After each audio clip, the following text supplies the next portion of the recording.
Since we don't have our names up here, I'm going to introduce everybody sitting here this evening, so I know there's a lot of new faces out there. To my left, we have Shelby Collier. She is the Associate Planning person. Next to her is Jason Lux. He's Director of Development. Daniel Jones is our City Attorney. Kathy, I was trying to be sure I didn't miss any. Kathy O'Neill, City Council Member. Tom Musselman, City Council. To my right, Bobby Watson, City Council. Clinton Bailey, Assistant City Manager. Jerry Lukenbach, City Council, Ken Myers, and City Manager, and myself, I'm the mayor. So welcome all, and I wanted to be sure y'all knew who was all sitting up here since we don't have those. Okay, we're going to move on to public comments. We have 4 people who have signed up for this. You'll have 3 minutes to visit. When that occurs, we will have Eric. He will give you a 1-minute warning. When your time has elapsed, he will say time. So I would appreciate when you come to the mic if you'll say who you are and if you're a city resident or not. So the first person who has signed up for public comment is Sonia Rivera. Sonia? And then the next person would be Bill Schneider.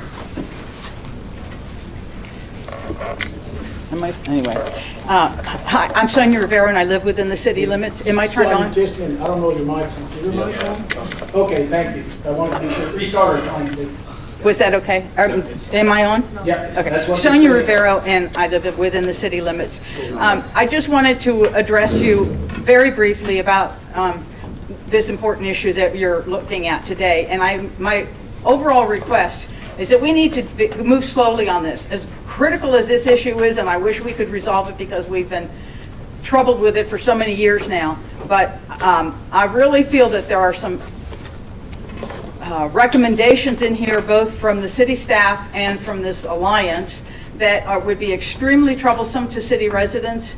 And I think we need more time to get some of the more controversial issues under discussion. So I hope that you will give it sufficient time before you make up your minds about any of these issues to truly make sure that the people in the city have had time to understand the repercussions. I know that 2 of the issues that jumped out at me from all the recommendations that were before you, and I guess that are going to be presented to you today, are regarding parking, which is one of the big issues.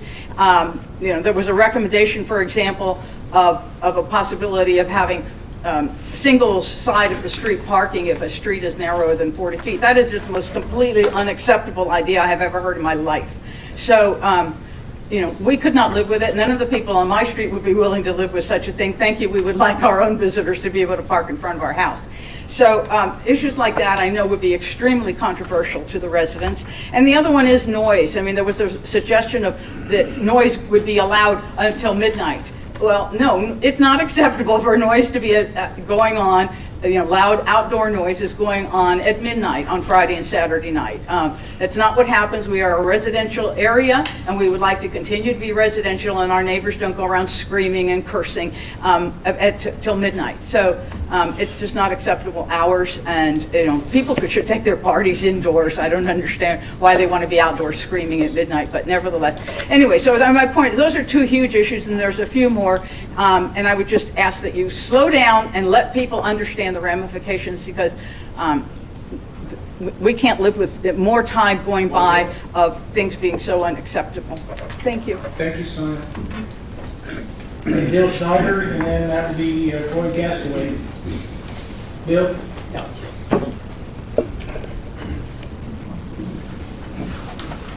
Haven't seen you in a while. Has been a while. Let me stand back from this.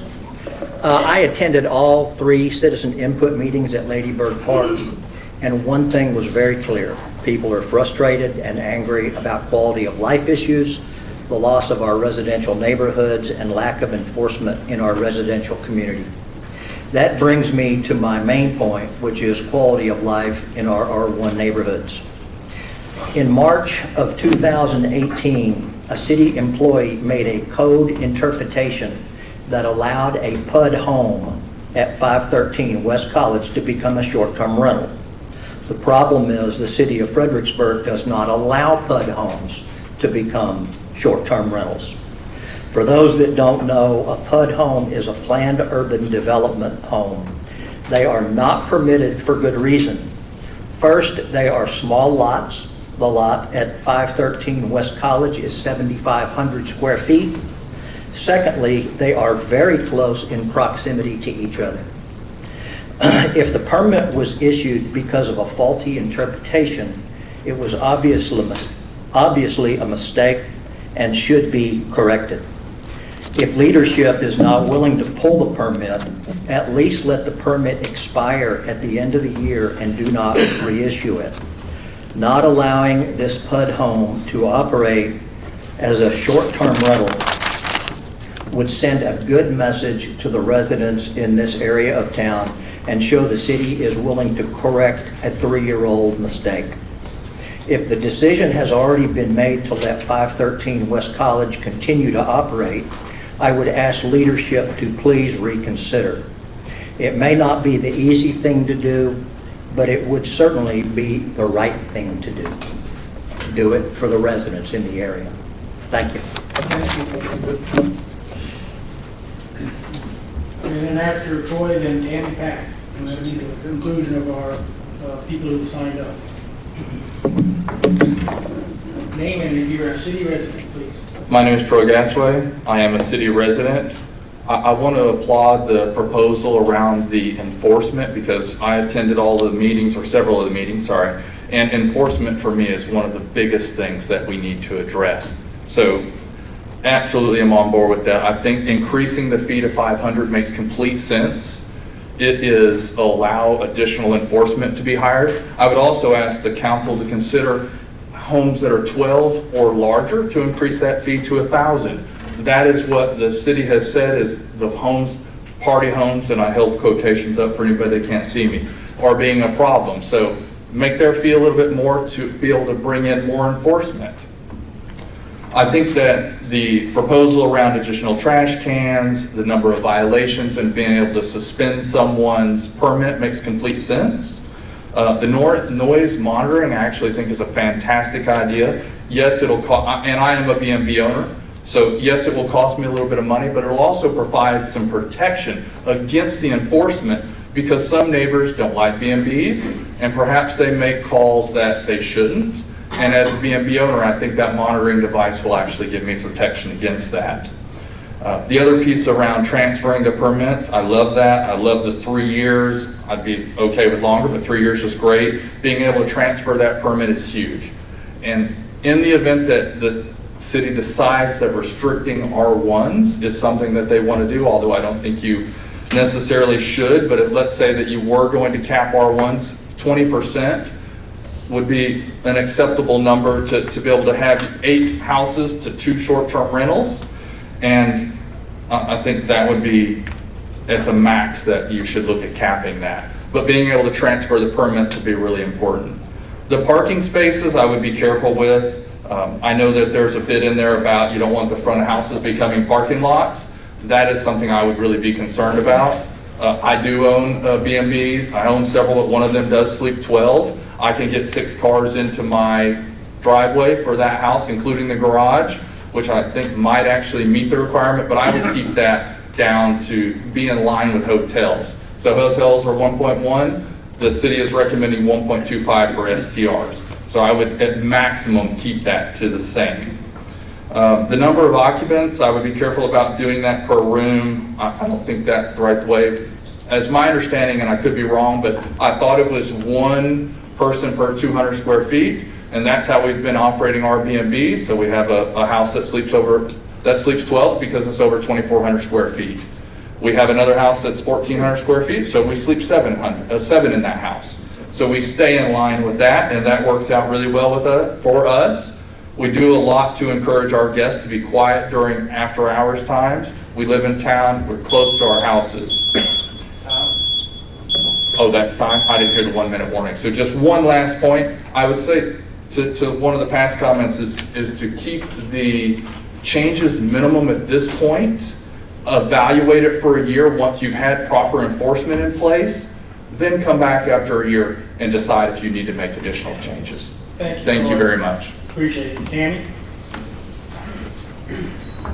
there. There you go. How are you? Right. I just wanted to speak briefly. Name is if you're city resident. Thank Maybe not everybody knows you.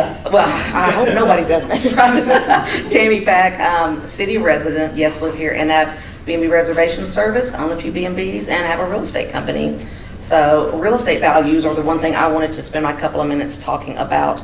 There will be a tremendous shakeup. Nobody's gonna feel sorry for realtors, right? I'm talking about the values of the homes and the people who live in these. If we set a cap in there and it says, let's just say, as of today, if you're already one, you can keep it. If you're not, you can't. And you got two properties worth $500,000 each. I'm going to argue that that $500,000 one just became worth $1 million, and the $500,000 over here just became worth $250, because there is just going to be. And that sounds great if you're on the winning end, but if you're on the losing end, maybe because grandma's not ready to go to the nursing home yet. But all of these years, you've been paying higher property taxes based on valuations of what everything's worth in the neighborhood, thinking, well, someday we'll at least get that, we'll sell out, or if that's something you want to do, and that's not gonna happen if this happens. It's going to truly make the biggest, I believe, case of haves and have-nots that we've ever seen if we do this. Now, grandfathering, I would tell you, is also gonna open up the worst kettle of worms ever when you start getting into, well, you can do it, but then you can't sell it as a B&B. I've seen those things kicked around. If that happens, I bought it. I made it with no foreseeability that you were going to take away my right to sell it for the value I put in it. We sell to people. These aren't some big conglomerates out of California. They're people going, I want to get in now and I want to retire here someday, but I know I need to get in now. And some of them want to have part of their portfolio and support their retirement. Now, suddenly, if you say they can't sell it for what they're in, I think we're going to run into a lot of legal issues with foreseeability. We've had this legal since long before I moved here.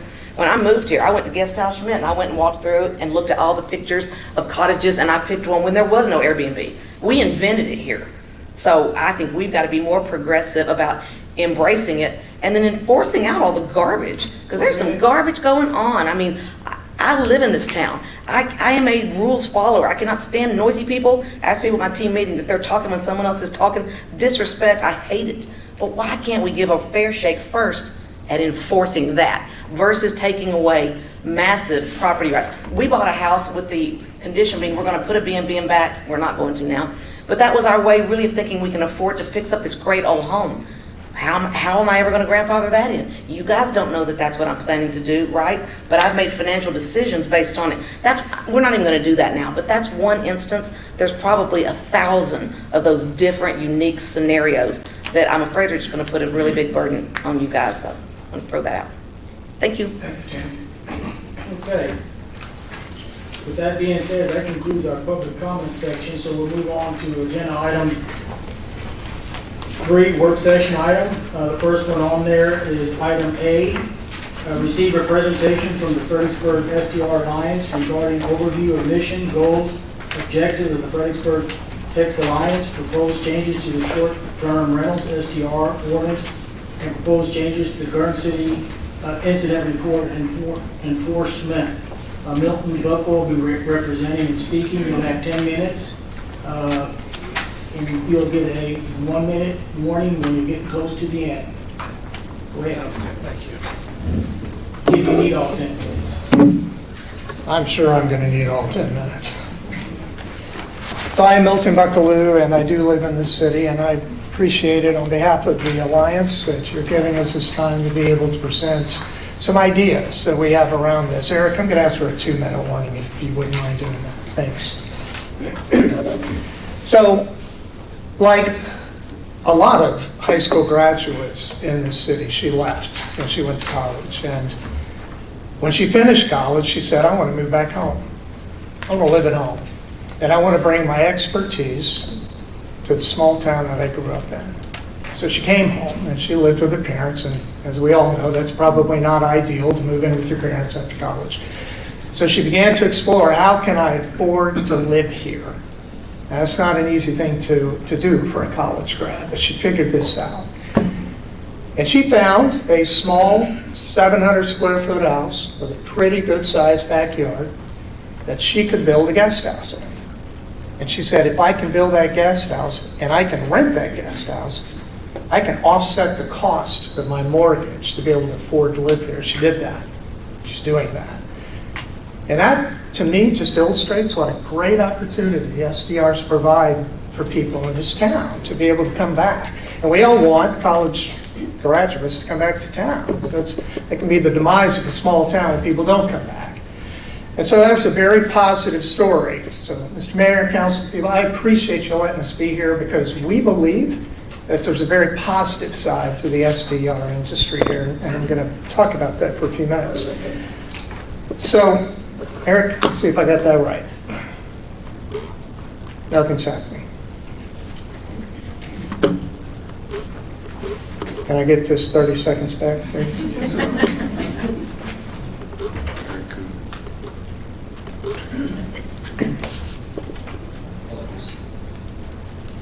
Yeah, go to 11 minutes while we take care of this technical glitch. Thanks.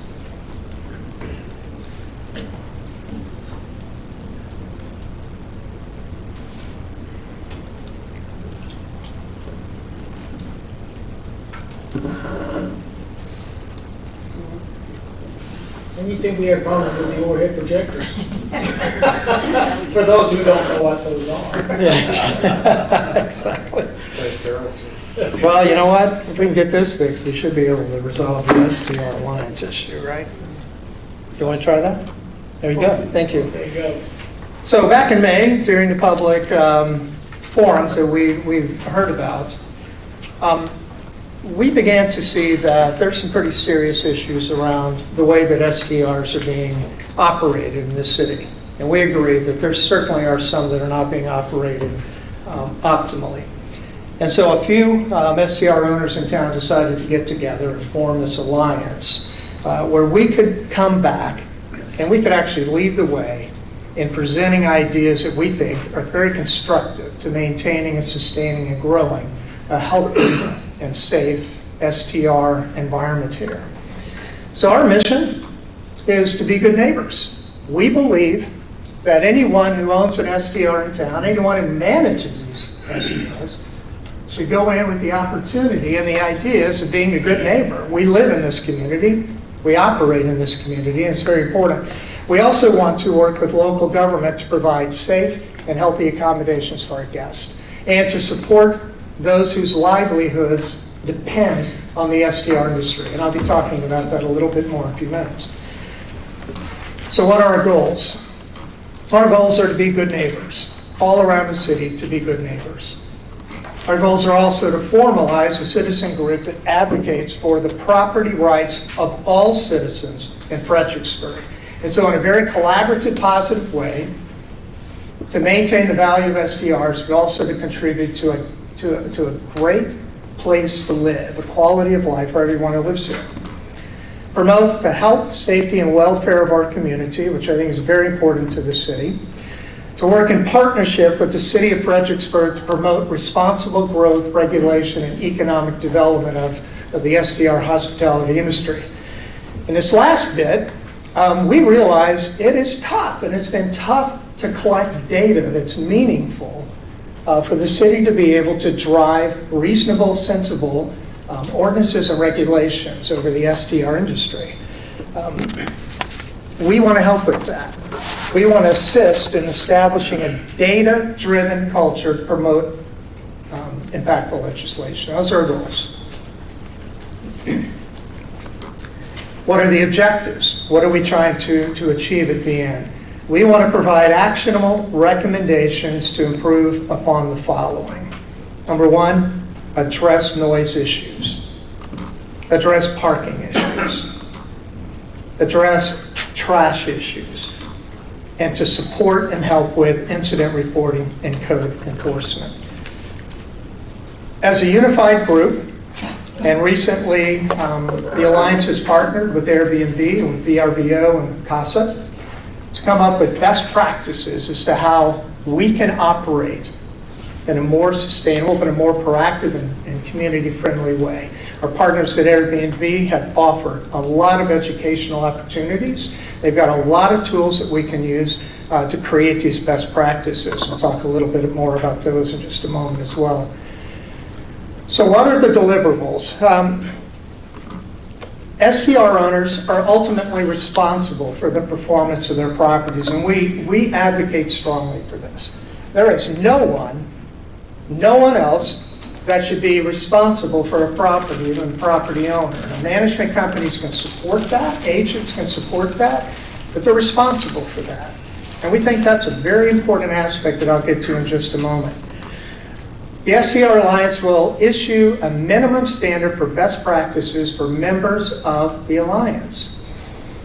Look, who knows better about how to operate an STR than those of us that do that? Than those of us whose livelihood is dependent upon the success of our investment in this business. We understand this business. I do this every day, all right? A lot of us do this every day. We understand this industry. Airbnb, you think they don't understand the industry? They're international. They know how to support and provide resources that can do that. So does VRBO, so does Picasso. These are great partners for us. The Alliance will work transparently with our neighbors and the city government to become a consultative point of view, or a contact point for the STR industry in Fredericksburg, Texas. This slide is an incredibly important slide. In 1960, President Johnson was in office, and he would often make trips to his ranch. And when he came to his ranch, a herd of reporters and staff would all come down, but they had no place to stay. So you know where they came? They came here. And people in this town, in 1960, 61 years ago, opened up bedrooms and they rented them. And they opened up their garages and they rented them. So this industry actually started about 61 years ago, unless you want to consider the fact that 175 years ago, people who owned Sunday houses also rented those out to travelers. Is this new? No, it's not new. This city has grown up around this industry. And if you look at this slide, you begin to see the impact of the STR industry. Who's impacted? Well, many of you are. Many of you are. And you may not even own an STR. But if you're an electrician, if you're a plumber, if you're a cleaner, if you own a restaurant, if you own Dooley's or Clear River or wherever, you're impacted by this industry in a very positive way. And look at the numbers. I own 4 units along with my wife. And you know what? There will never be a cap on our taxes. Like if it was a homestead. We pay full fair taxes, just like every other STR owner in here does. Do schools benefit from that? The city, the county? There's a lot of people who benefit from the taxes. We pay a rendition tax. For those of you that don't know what a rendition tax is, every fork, sheet, towel, and stick of furniture that I own, I pay a tax on every year. When you turn, sometimes I can't hear. Okay, Charlie, I'll stay here. We pay a tax on that every year. I don't even know where that tax dollar goes, but I pay it. Right? There's a lot of tax revenue from STR. 70% of the hot taxes last year were generated by STRs. I'll show you another graph to support that in just a moment. There's an industry standard that says that 40% of what people spend on their lodging, they also spend in town, right? And restaurants, antique shops, wherever. They spend money. They spend a lot of money. Last year was about $29 million in retail. That's a strong number. So who are these people? Who owns these people? How many of them are there? 522 is the recent number that we got. There's a lot of numbers that float around this, but this is what the city gave us. And out of this number, 248 of them are owned by people locally. 10% or 10 of them are owned by people that live within 40 miles of Fredericksburg, and 264 of them are owned by people that are out of town. That's the numbers we're talking about. Right? By the way, that represents about 9% of the total housing in this town. STRs represent 9% of the total housing. Finally, I want to show you this. I think this is probably the most important piece of data that we can show you. In 2018, county lodging receipts equals 62 million. You can see here that the STRs generated more than half of that, 57%. It grew in 2019, but here's a real message for you. In 2020, we grew. STRs grew. Look at that. Look at the number. $52 million in gross revenues in the county. But if you look at the hotel numbers, they actually decreased. The impact of STRs in this city during the most difficult time in the history of our country recently drove growth. We brought people back into town while hotels didn't. It's a very positive point here. When I think about what's going on, Milton, the time's up. I'm going to give you 1 minute to conclude. thank you, Charlie. When I think about who comes here, love is found in this town. Families come from all over the country to join together, to celebrate families, to come together when they bury someone. Mothers, daughters-in-law come here to join together and build their families. We offer that uniqueness. That's who we are. And we've grown up around that. It's a very positive thing. Are there instances where this needs to be managed more proactively? Absolutely. The Alliance wants to take, and we will, take the lead to help educate and build best practices so people operate in a more positive way. Thank you for your time. Thank you. I'm open to questions. You want to do that now, Charlie, or you want to wait? No, we're going to move on. Thank you. Unless someone has a question. Let's go ahead while he's fresh at the mic. Go ahead. Good evening. Hi. Do you know how many SDR owners there are in Fredericksburg? Yeah, and that slide, and it's, I believe on this slide, there's about 248. 248. Yeah. And of those, how many are members of your alliance? So at this point, we have a core membership of, We have, so if I can jump in. Please do. So the founding, Would you introduce yourself? sure. Thank you. Randy Briley, and I am a resident here as well. I run 3 STRs.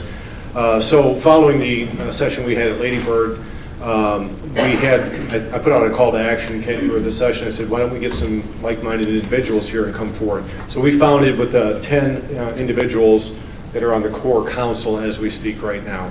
Could you identify them? I'm sorry. Certainly. Leslie? Leslie Spraggins. Nancy Herndon. Nancy? Molly Ricker. Jeff Lawrence. Jessica Middle. Anybody else on this here? There's a couple that are out in trouble. Andy? If I may, are y'all folks hearing all these names, or would you like to repeat them as they're said? Could y'all hear all the names back No. there? Could you repeat the names as they say them, please, to the audience? I don't really need the names. Oh, unless you want. okay, I just fine. was curious. That's fine, So- we'll move on. Thank you. Are you okay with that answer? Yeah, we'll move on. Okay. Yeah. And So you recommend a number of ordinance changes or regulation changes in your Okay. document, and I'm just testing the efficacy of this alliance. Sure. In a survey that was done of SDR owners, 101 respondents answered one series of questions, and it's in our packet here. But, of those respondents,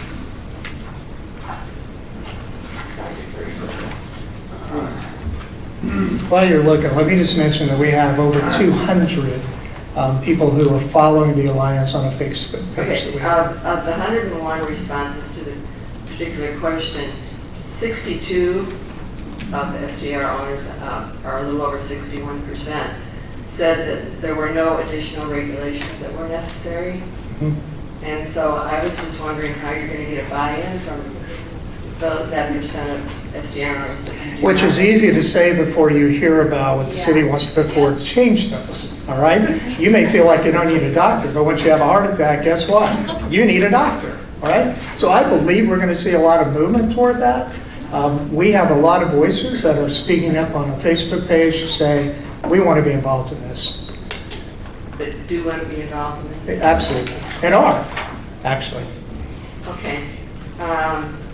So you also responded today to the staff's report. And my question is, in none of what you presented, did you address non-permitted SDR owners? SDRs that are operating without a permit? It's illegal, I believe. We know there are many, it's illegal. So what do you think this alliance's responsibility is regarding non-permitted owners? Yeah, that's a great question. We do not intend, we do not plan to be an enforcement organization. That's up to the city to enforce. However, what we do intend to do is invite every SDR owner to become part of our alliance and provide them with education. I also know that there's some people operating in town that don't even understand they're supposed to be permitted. So education, putting forward best practices as to how you run your business better and you're a better neighbor, we're going to encourage that. We're also going to make sure that people understand what does it mean to have a permit? What does that mean? How do you do that? Okay. Within your document, you don't talk about limiting the number of SDRs, right? No caps. Purposely, that's right. All right, so do you have any thoughts on limiting the numbers? Yeah. Well, I would support what Tammy spoke about earlier today. I believe that leads us into some real problems. Not only does it create economic problems in the city, I think it also begins to introduce potential legal problems. I believe that, look, we have less than 10% of the homes in this town as SDRs. That's not a very large number.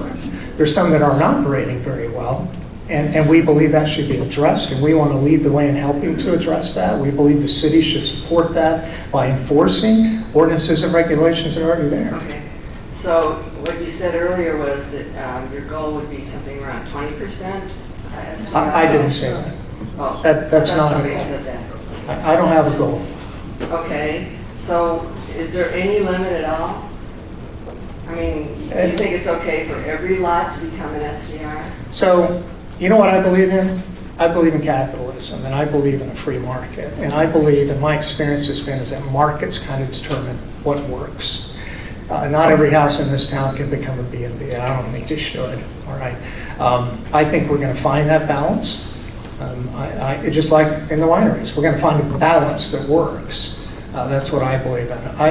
I would be, well, actually, I think it'd be crazy, but I also think it would be kind of foolish for me to try to come up with a number that's right. I'm not sure there is a number. We'll know it when we reach it, though. Do you have any guidelines for the number of guests per SDR lot in R1 and in R2? Yeah. You guys want to address what we talked about in the numbers? Can you repeat the question, please? Sure. Do you have any guidelines for the number of SDR lots in R1 and R2? The number of guests per SDR lot. All right. So we've recommended that a unit represents 2 people. And a unit is what? It's a bedroom. A bedroom? Yeah. Okay, unit is bedroom. Yes. Okay. And how many bedrooms do you have any guidance on how many bedrooms should be limited per lot? You know what? I believe that there are people that are running, and I'm an R2, so I know it's a little bit different. We can sleep 16 people, right? We have plenty of parking for that. We can operate that way. We have no complaints of noise. We have no problems with garbage because we've got 3 big dumpsters. So I believe it's how it's run. I don't believe it's the number that's magic. Do you have the parking? Do you manage the trash? Do you manage the noise? And I think you can run as many as is practicable to run on your lot and in your structure. Okay.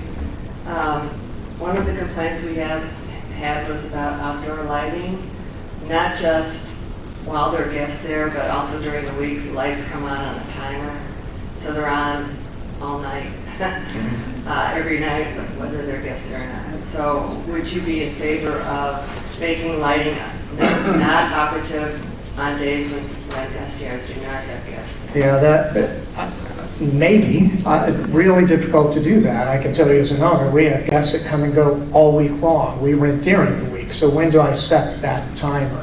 When they're not there. Yeah. Turn them off. So we go over and turn off lights every time they're not there. Yes, That's yes, what you're that would so I believe I believe with all the experience and the expertise we have in our group and with our partners, we can find the best practice for that. And if that's a valid concern, we'll go find a way to do that. Well, we are trying to be a dark skies community, and Well, yeah, we are. when you have the lights on all nights, it doesn't comply. So. Milton, one of our recommendations was, What was one of it? our recommendations was that you noticed, I'm sure in the packet, was that after 10 PM, they would be on a timer to go off. Right. Per the Dark Skies Initiative. Right, but they're on. Could you come to the mic? I don't think everybody sorry. can hear. That's fine, and introduce yourself. Sure, please. sure. Leslie Spraggins. Part of our packet did state that was one of our recommendations, that the lights, we didn't know that was a problem until it was raised at the meeting, Right. that they would be set on a timer and they would be off at 10 PM per the initiative.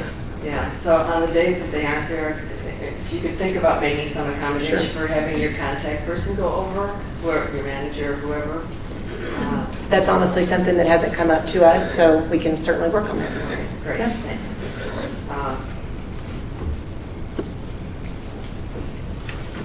So just to be clear, we,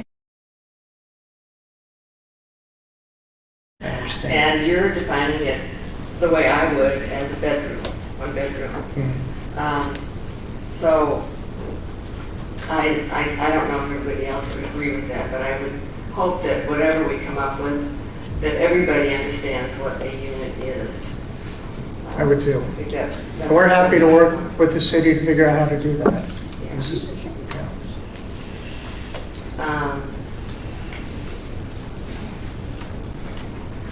And I'm not sure exactly, Jason, and I haven't asked you this about the permit.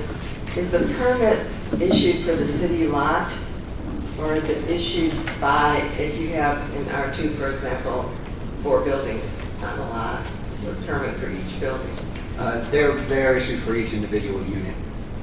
So that would be each So, building? So in an R1, you're allowed 1 unit, you would get 1 permit for that 1 address. In an R2, you may have 8 units on an individual lot.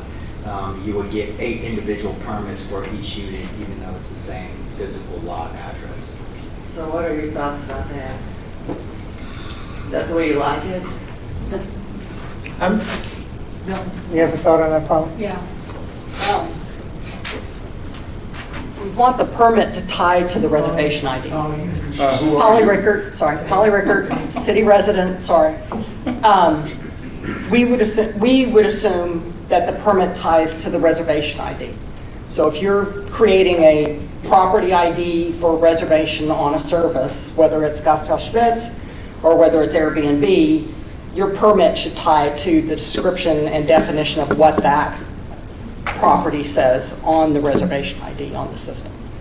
So if it's a room, like on Airbnb, it's a room, that would be a permit for a room in a house. If it is a house, then the permit is tied to that you're renting a house. So the permit ties to what type of property is actually being put on the service to be rented out.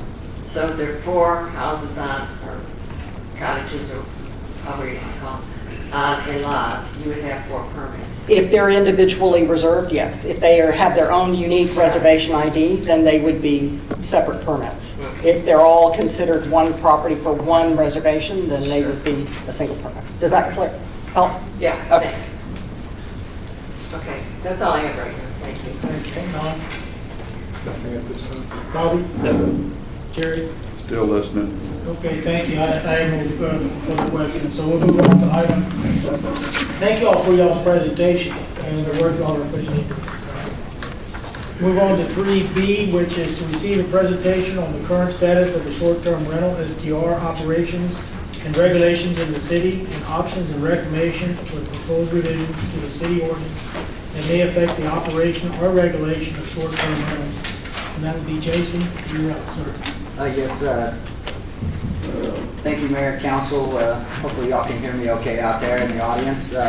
So my report, I'm going to break my PowerPoint up into 2 sections. The first section will go over some of the options we have regarding kind of the big issues, trash, parking, noise. That'll give you all a chance to ask me some questions as we go through that, and then I'll move on to kind of the next portion, which is land use and zoning. Before I do get started, though, I'd like to thank the Mayor for this opportunity. I wanted to thank everyone here in the room tonight. Had a lot of meetings with several of y'all over the last few months. Many of y'all I see attended multiple sessions of our input public workshops. Not only did you provide written comments, but verbal comments. We've had a lot of conversations, so I thank you for that. You gave extended staff your courtesy. Y'all were patient. Y'all kept level heads and provided us a lot of information that we utilized to get here tonight. So I thank you for that moving forward. So getting into my presentation, again, it started with those, next slide please. Eric, are you doing that, or do you want me to just go ahead and grab the mouse? Just call it out. So we had 6 meetings, May 24th through June 2nd. We broke that up into 2 different sessions, one for the STR owners, so thank you, sir, and one for the neighbors. And the reason we did that was not to keep folks separate, or we didn't want folks to hear what others were saying, but we recognized that there was a special set of needs from each group, and we wanted to focus on each group's needs. So when we first met with the owners, the operators, the management companies, and then our subsequent meetings with them, we learned a lot about the industry. I'm not going to say I'm an expert in short-term rental operations, you guys are.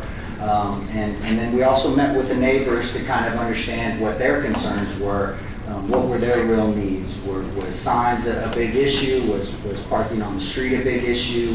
What were the kind of nuts and bolts behind their concerns? And so that was an opportunity to meet with them. They are the experts in living next to short-term rentals, so we got a bunch of good qualifying statements from them.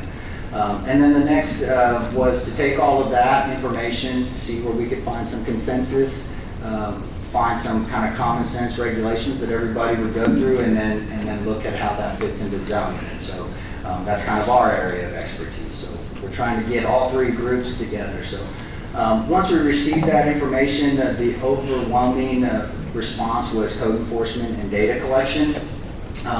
Those were the 2 major issues that were identified. Obviously, code enforcement has not been ideal over the past several years. So I think that was one of the first things that we started to address. The second thing that came out of that was communication between departments, whether that's fire and development services, PD and development services. So we wanted to make sure that we were instituting some policies and procedures that will help us better communicate when we do have issues that arrive. Ultimately, there were some major concerns or issues that were identified by both groups. I think those are common. Most people understand that noise, trash, parking, and then loss of neighborhoods were kind of the overwhelming majority. So looking at that is how we kind of came up into some of our options that we're putting forward to tonight. The second issue that came up that was kind of a unanimous was data collection. Obviously, you want to have data, hard data, before you make any recommendations or policy changes, so that was something that we looked at doing.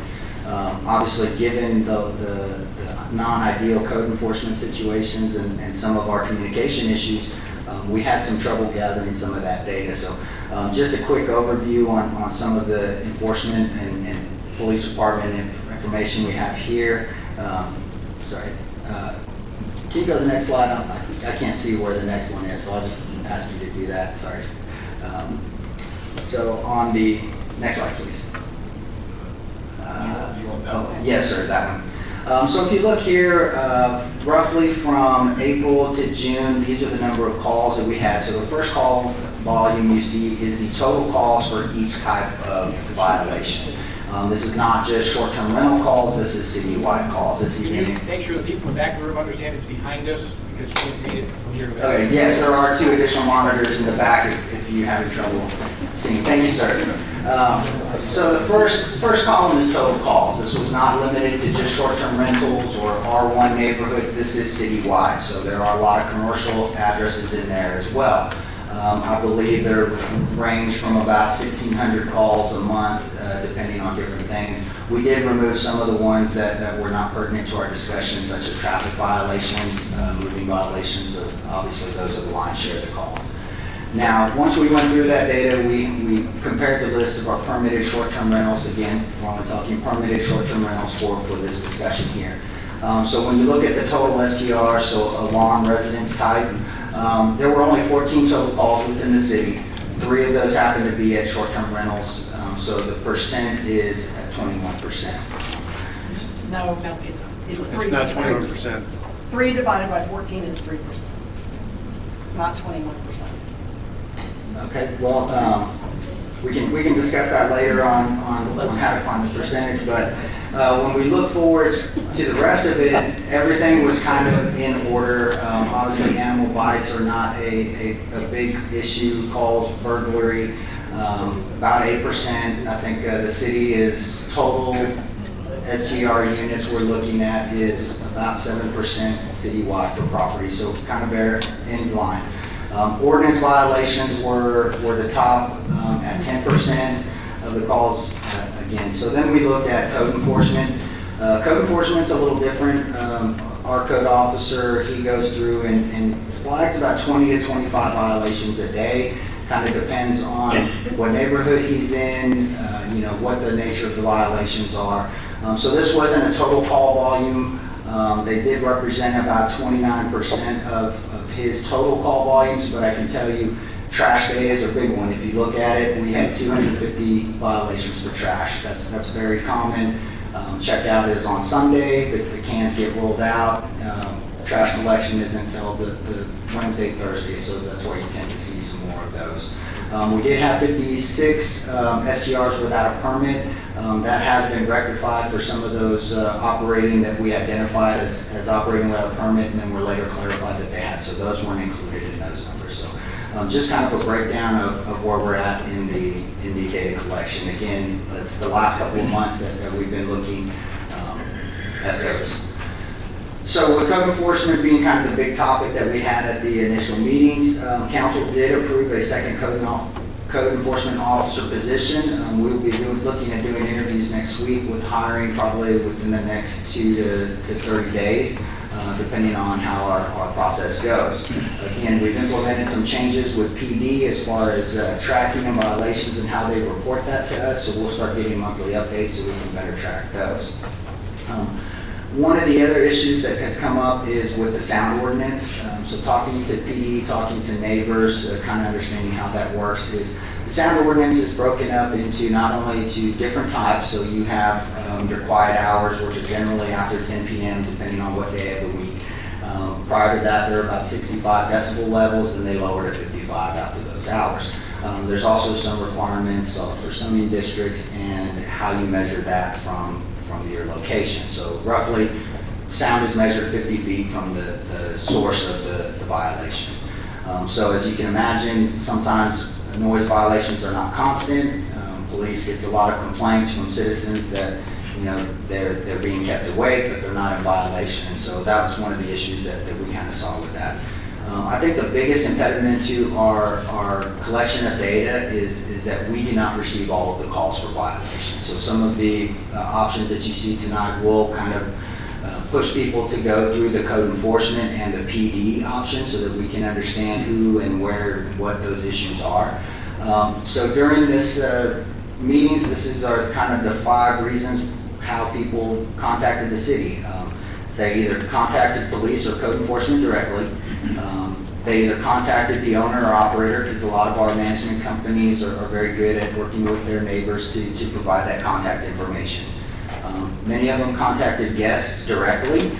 Staff is not a fan of that. We think that could be somewhat of a safety concern. We're talking late hours. Some said they did not call for fear of retaliation, and then others did not call due to a belief that nothing will happen. So obviously we need to change the last part, but again, in order for us to collect the data, we have to be the one that information is being directed to. So one of the issues that we have with the code enforcement. Next slide, please. So once we went through the information and kind of looked at the data, we also had been looking at other cities' regulations. So this is a list of some of the cities that we looked at. Again, we tried to limit those cities to those that were in the same geographic area as the city, hill country, same economics. So you'll see Sonoma, they are a wine tourist industry, a tourist hub. We wanted to see how their SGR regulations stacked up with ours, as they're, again, similar type community as far as their economics. We did look at New Braunfels, we looked at Marble Falls, Port Aransas, not quite the same tourism destination of groups of folks that you get, but they do have a high number of short-term rentals, so that was a place that we looked at. We also looked at Bell and Aspen, Colorado, and then several other cities. So when you look at it, most of the cities do allow them in single family by right of some sort. Some of them do require a conditional use permit. One of them prohibits them in single family unless they're owner occupied. And then there's a couple that just prohibit them outright in the R1. There's a couple that have special zoning districts that they can put those in versus just the general R1. A couple had quiet hours. Almost all of them had permits that be required. Several of them had yearly inspections for 2 years, kind of depending on what they were doing. Parking was something that we looked at. That was addressed in almost everyone's ordinance. Again, you see one per unit for Fredericksburg. Our issue, though, is our definition of unit is not tied to bedrooms, it's tied to rooftops. So 1 4-bedroom house, sleeping 8 to 12 people, is only required 1 space. When a single-family home could be 1 bedroom, 1 bath, would require 2 spaces. So a little disconnect in our code, something that we're looking at. I think Kerrville has 1 per bedroom plus 1 for management. And then occupancy limits were another issue. You can see other communities doing it, 2 per bedrooms, max per 10 was kind of the average. The way we do it is 1 per 200 square feet, so the gentleman that spoke earlier was correct, thank you, sir.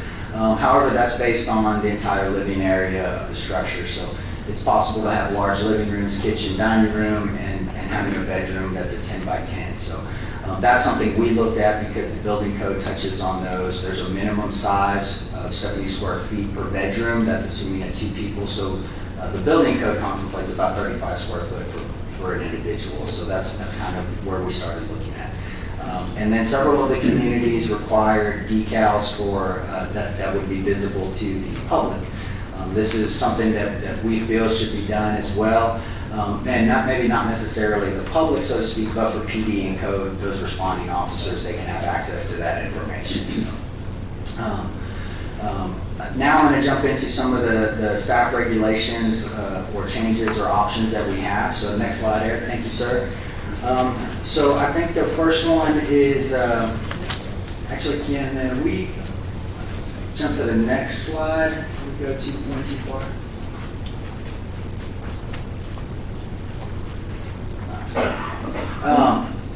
So let's go back one, sorry, Eric. So one of the things that came out during their conversations with the owners, operators, was the permitting process itself. Anytime there's permitting, the staff has some concerns, makes it more difficult on staff, also makes it more difficult on the applicants. So some of our recommendations would be to streamline that permitting process, again, allow for some grace periods when the owners change hands. Current ordinance, the minute that property sells, the new owner is in violation if they haven't gone through that paperwork. Sometimes it can take 2 to 3 weeks or longer to get fully permitted on that. Inspections currently are based on a yearly inspection. I can tell you we do about 75 inspections a week regarding, a day regarding just general inspections. So plumbing, mechanical, rough-in, site visits. 25 of those are generally for short-term rentals. So if we can kind of streamline that process for staff, it also streamlines it for the applicant. We also looked at some options for implementing fines for violations and re-inspections.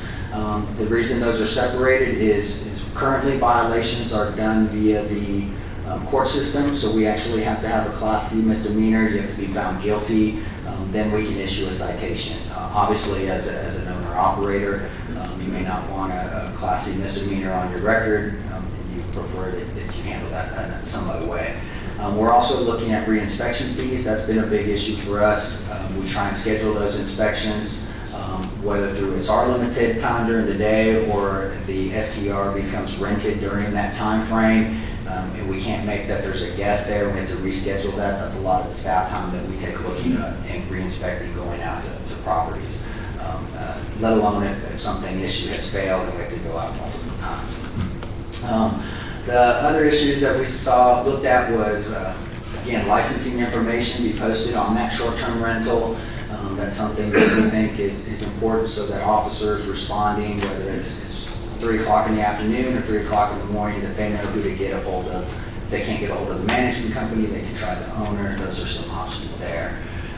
Finally, when we looked at the issues that had come up, again, we were trying to go on the areas that we felt we had some consensus.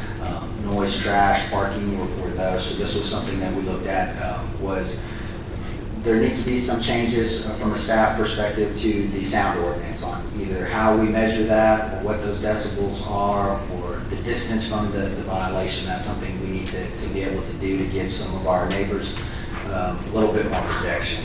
And then obviously we've touched on it. Several of you have made comments, parking to modify the parking. That has been a big issue. We've touched on it several times. If you're sleeping 4 bedrooms, 12 people, you only require 1 space. So if you have the ability to put it on site, some people provide extra, but some people that we see, especially the newer projects, they're not just kind of converting their existing home, they're actually building STRs or STR compounds. We're seeing facilities that can, sleep, they're 8 units and they're a 7-bedroom unit, and they can sleep upwards of 40-something individuals, and they're coming in with parking for 1 building, 8 buildings. So that's very difficult for staff from a land use perspective. So next slide, please, sir. Trash, again, I spoke to that as being kind of easy to identify from a code enforcement perspective. This is, you can drive down the street, you can see the cans. This is also probably the biggest one that we see. If you're sleeping 12 people and you have 1 trash can, I think most people with kids know that you might need 2 even for a family of 4. So if you're sleeping that many, maybe there's a requirement for additional trash cans based on the number of occupants that your area is serving. Hot tubs have been a big issue. Those kind of go hand in hand with the noise, obviously. So currently there are no setback proposed for hot tubs. They can be put right on the property line, right on the fence. So obviously the further away you can get away from your property line, the lower those decibel levels are to your neighbors. So that's something staff would like to explore. There's also the options of just a prohibition of hot tubs at short-term rentals. So there's a couple ways we can set that out. Setbacks themselves are, other issues that we looked at was ADA access. This generally doesn't come up on a single-family home that's being converted to a short-term rental. The ADA doesn't really speak to that. It speaks to owner-occupied and certain maximum number of bedrooms. But we do need some more guidance on the multiple units. So if you have an R2 and you're doing 8 units, you're doing a compound, what is the ratio on accessibility for those? Not just for the tenants, but for your employees as well. There's some federal laws that we have to kind of look at. So again, we touched on the building code as far as bedroom and occupancy. The fire code does touch on that a little bit, especially when you get into hotels and occupancy load, but that's done a little bit differently than the building code. Another issue or option that we like to look at is permitting in-house with staff. So obviously that's a big undertaking. We have roughly 700 STRs that are permitted currently, maybe more. The number fluctuates, kind of daily, 5, 6, 7, goes down. But we think that in conjunction with some of the other options, as far as less inspections and less review time, that maybe we could kind of even that out as far as staff workload and try and improve the quality of that data. That's a big one for us. The data we get from our third party from Avenue leaves some to be desired, so to speak. There's some things that we'd like to see more. And it has caused some issues where we have staked individual properties, has marked them as being in violation when they were not. We've contacted properties and requiring them to pay their hop tax when they had been paying them. So there's some data collection stuff that we think would be a benefit there. And in order to do that, that would be a new software. This is an in-house software. This wouldn't be designed just for short-term rentals. This would be something that we could utilize from the building standpoint. Again, the goal is to make us more efficient in processing those permits and providing a higher level of customer service, not just the short-term rentals, but anybody working in the city pulling permits, whether that's building or construction. So, next slide, Eric. Unless the council has any questions on some of those, I know I'm moving through this kind of fast, so just stop me whenever. Okay. Again, I touched on this recently. Previous slide. So I'll turn it over for questions, and we can talk options as far as what we felt there was at least some general consensus between the groups. I'm good. No, roll on. Keep going. Okay. All right. Mr. Wizard, please, next slide. This is where we get, this is where we get into a little bit more of opinionated area. There's obviously two groups of folks, those that are owners and operators, those that aren't. From a city's perspective, it's all about land use. This is something that we regulate throughout the city on a daily basis. And with land use comes property rights issues. That was probably outside of code enforcement, was the next major issue that we saw there was some consensus on between the two groups. Now, they didn't agree on that issue, but the property rights were one. So, looking at zoning and land uses, from a city's perspective, these are things that we deal with, again, every day. So current ordinances, they allow different uses within different zones. That's both residential and commercial. Some of the regulations that we've enacted over the years that deal with those property rights are things like the sign code. So we have a code that governs the entire city. Certain zoning districts, C1 versus C2, get different sign allotments, whether that's more, whether that's less, and even up to the type of signs. Another one that we had is no chains on Main. So obviously that was probably fairly controversial when that was adopted, but that's probably something we're known for as a community. The city regulates the type of tenants that can go in on Main Street businesses. So owners can rent to Starbucks versus owners renting to mom and pop. Again, the use is the same from a Starbucks coffee shop to a local coffee shop, but the intensities are very different. Commercial zoning is the same way. We look at HEB versus Dollar General.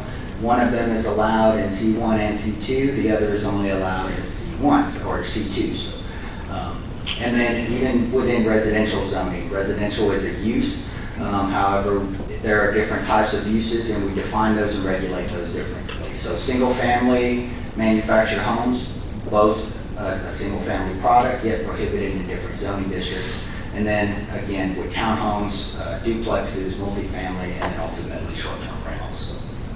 Next slide, please.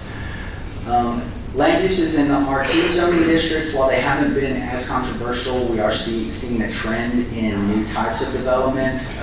Anybody in the historic district is probably not new to this. So density is based on our R2 regulations, which those were generally designed for higher density uses, multifamily and small lot subdivisions.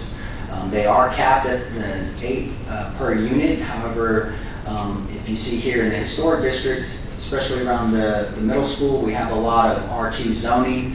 I think at the time the zoning ordinance was adopted, the city was looking at multifamily uses next to the schools for walkability, benefit the children. That's kind of a standard planning practice. However, those areas did not convert to multifamily products. If you drive those neighborhoods, they are generally single-family residential in nature. So that creates a little bit of disconnect between the intent and what is currently there. The development issues that created are what some folks have said overdevelopment. So if you see in the image here, you have the existing home. This was a single-family lot. That is the yellow house. They had an existing garage in the back that is green. Now they are going to convert the green garage into a short-term rental. They're also going to build 2 other homes on the property, and those will also be short-term rental units. Again, I believe this property was going to sleep 2, 4, 6, 8, 10 to 12, and they were going to provide 4 to 6 parking spaces, kind of depending on the layout. Again, the layout is probably not the most efficient. You have to utilize a lot of off-street maneuvering. So that's something that we are looking to in the R2 district as kind of areas where we think we could use some change. Next slide, please. The next one is probably the biggest one, R1 zoning. So again, we are talking property rights, and the city and the staff have to balance those property rights of not just the owners, of people that want to do, use their homes as STRs or hotels, but also the owners that bought their property with the assumption that they would live local in a single-family residential neighborhood. So the current ordinance does create inconsistencies in our development patterns, and this is probably just the best example that I can give. If we look at a boutique hotel, just 20 beds, we're going to assume 2 people per bed. It can be done on 1.65 acres. Under hotel motel, they would be required 22 spaces to sleep those 20 to 40 people, depending on how many people are doubling up in beds. Detention and drainage would be required as part of that, so we would need to look at runoff, adjacent properties, make sure we weren't damaging someone up or downstream. However, if you wanted to go into the R1 zone, you would be permitted from doing that type of development because you are defined as a hotel. But if you take 5 short-term rentals, we look at 20 beds, 1 to 2 people per bed, again, depending on how they're carpooling or not. Only 5 spaces would be required for this type of development because there's 1 house on 5 lots and 1 unit is a house. So again, parking is something that we need to look at, the definition of a unit. However, no detention or drainage would be required to handle that additional parking or additional bedrooms because it's a single-family home, single-family neighborhood, and so that use would be permitted. So again, just kind of an example of 2 similar land uses, how they're a little bit different because of our code not adequately addressing all of the issues that we see. Next slide, please. If we have a question just on what was up there, because I don't understand it, is it okay to ask? Not like to debate the content, No. just... No questions at this time. Okay. Thank you, though. Appreciate it. Again, the context is context, just to look at how our regulations may need to be addressed. So now I'm going to get into the land use options.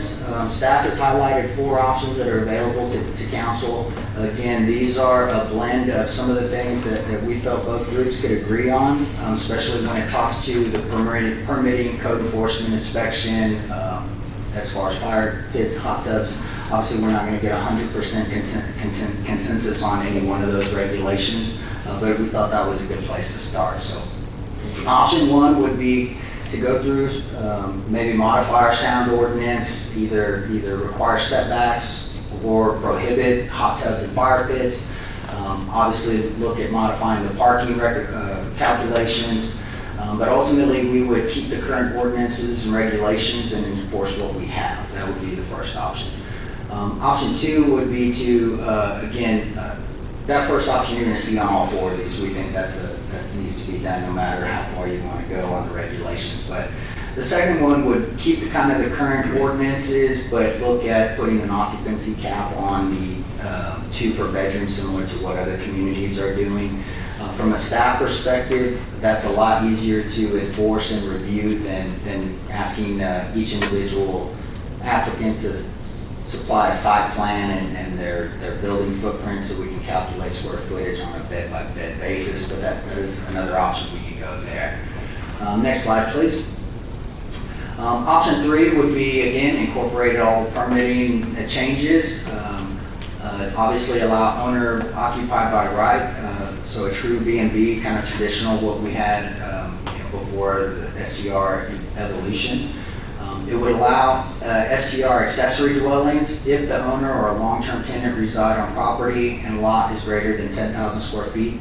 So that is currently in our code now, but the way it is written, there's some interpretation on does that mean I get to rent one or rent the other or rent both or only be in one. So we want to clean that language up so that everybody knows moving forward what the exact options are. Again, limit occupancy to 2 per bedroom, and then you would require a CUP for non-owner occupied short-term rentals. Again, this would allow council to look at each property to see if it's a viable short-term rental, because I think the Lions gentleman said, maybe not every property is a short-term rental, but again, can we look at it, evaluate on a case-by-case basis? Next slide, please. And option 4, again, incorporating all of the code enforcement inspections, owner allowed by right, allow STRs and an accessory dwelling unit. So if you wanted to live in the small one in the back and rent the front, or vice versa, or if you wanted to rent a short-term rental in the front and rent the back to a teacher. Accessory dwelling units are something we've been looking at to help with affordable housing, workforce housing. This would also allow CUPs for non-owner occupied STRs, especially areas that have already transitioned, so areas adjacent to the CBD. If you look at a city block and there's 4 or 5 houses on a lot, but 4 of the 5 are short-term rentals, does it make sense to kind of transition that entire block over instead of having just a hard cap regardless of the surrounding situations? Again, limit occupancy to 2 per bedroom. Then look at creating new zoning district or amending an existing one, but kind of looking at, is there an ability to find a short-term rental zone? Again, kind of based on proximity to Main Street, other commercial areas. Where is that? Is it throughout the city? Is it just a few blocks? Obviously that'll have to be explored in greater detail than what we're preparing tonight. Again, these are just options. And then ultimately that would mean that the remainder of those homes outside of those ability to do an STR and R1 would be prohibited. So not an outright ban, but it definitely would have to go through some steps to get that done. So, next slide, Eric. So now I'm ready to answer a whole lot of questions. So council, if you want to go ahead and shoot, and try and give you the best answer we can at this time. Thank I'm you. going to start with you. Okay, you don't want to start. Kathy, I'll let you start then. Ladies first. I'm going to take all night. Can't start with me. That's fine. Well, I had some questions answered earlier when I talked to Jason. Not exactly sure if you want our questions or our opinions. Either one. Ultimately, what I need is your direction, so that we can start finalizing which way we want to go and what regulations we need to explore further. Well, Charlie, would it be easier if we took things one at a time and everybody had a chance to talk on it? Sure. Instead of the whole thing? You bet. Keep it subject. Ken? How should we start this? I suggest we start it with the way they're included in your agenda packets. The council has an opportunity to kind of digest the information in your agenda packet, starting on page 26. Right. So basically, there's 3 major topics for the council considering and deciding how to amend our SDR regulations. One is involving code enforcement issues, and Jason has listed those on page 26 of your agenda packet.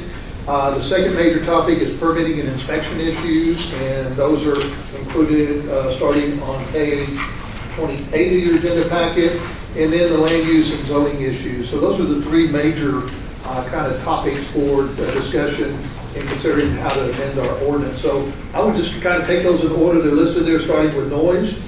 And Jason mentioned a couple of staff recommendations regarding noise.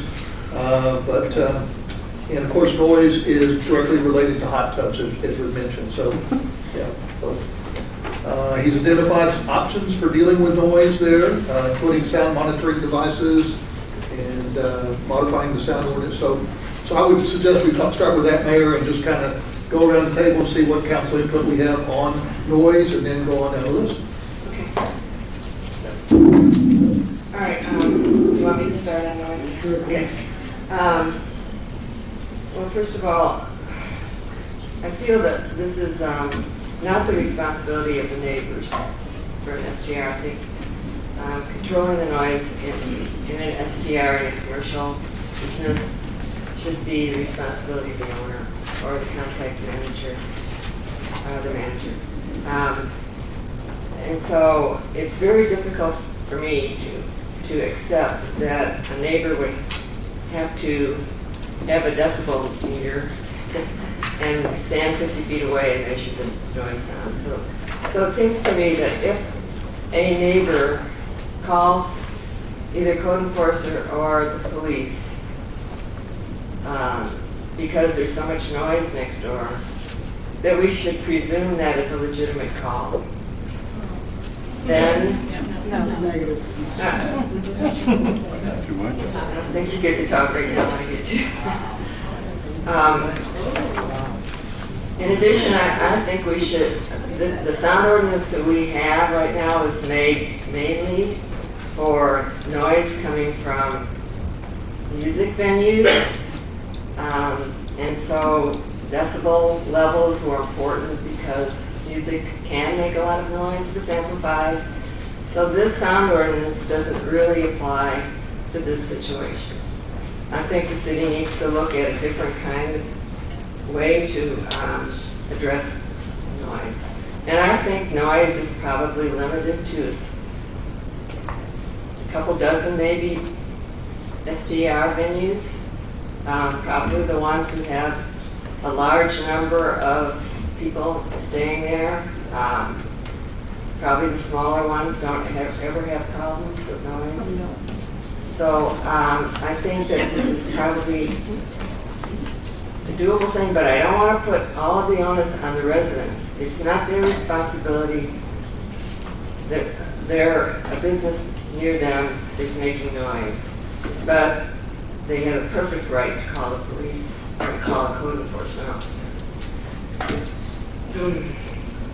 I don't know what else to say about noise right now.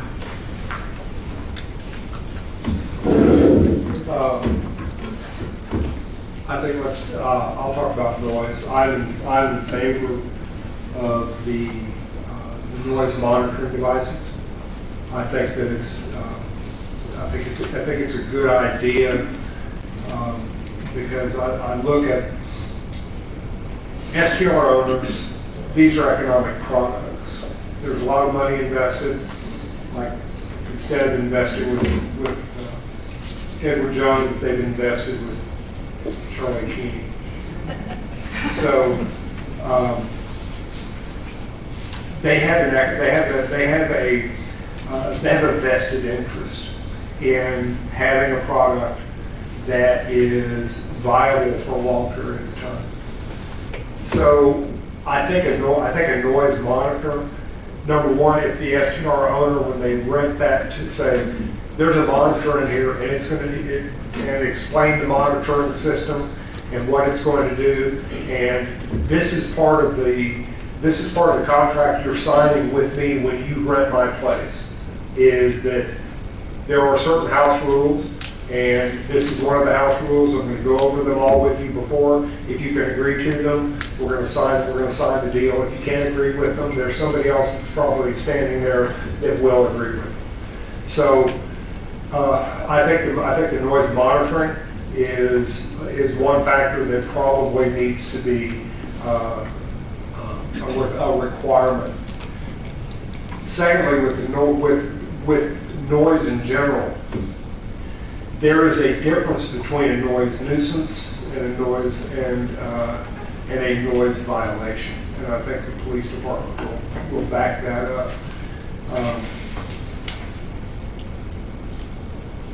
I'm in favor of quiet hours if there's a way that we can that the STR Alliance or through our ordinance, we can have a quiet hours, take it inside after 10. I understand that noise carries at night, especially when there's nothing going on. I live on one of the busiest streets in town, and I've got a dB meter, and I pull it out as the trucks are going by, and it never violates the sound ordinance, but it sure as hell is disturbing. It is annoying, but it's not illegal, according to our ordinance. So I think there are things that we can that we can do, put in the ordinance that have to do with noise. I think it's a manageable. I'll say I don't have any data to back this up, but I'm going to say that probably 90% of the issues with STRs, and I live next to an STR, and I'm about to live next to 575 apartments, but that's a different story. 90% of the issues with complaints with STRs, I think, come from 10% of the STRs. Okay, so I think the idea that if the STR owners, this is kind of like the Texas Restaurant Association. If you organize and get everybody on board and shame the ones that won't get on board, everybody. Voluntary compliance is the way to do it. I would much rather have voluntary compliance than coercive compliance.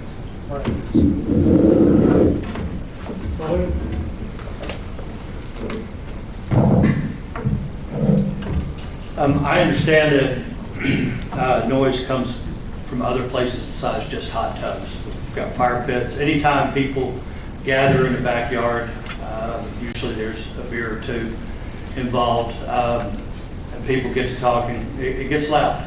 So I understand that. Majority of the homes that we have, or the STRs that we have, are in residential areas, so it's in a neighborhood. And hopefully that majority of the time, I think most people understand that. But as groups get together, start having fun, it does get loud. And I think that does need to be addressed. I think the 50-foot limit, or the source, 50 feet from the source, needs to be changed because most of the houses are less than 20 feet apart. And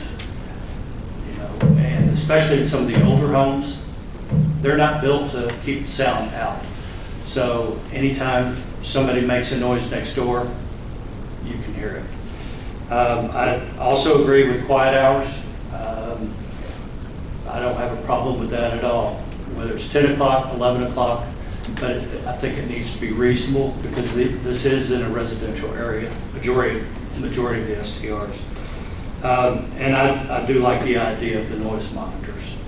So main thing for me right now is enforcement.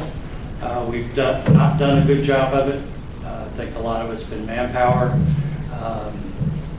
But I also don't know that we've been that clear from a council standpoint about what we need to enforce, but also I think we need to take a look at what we're trying to enforce.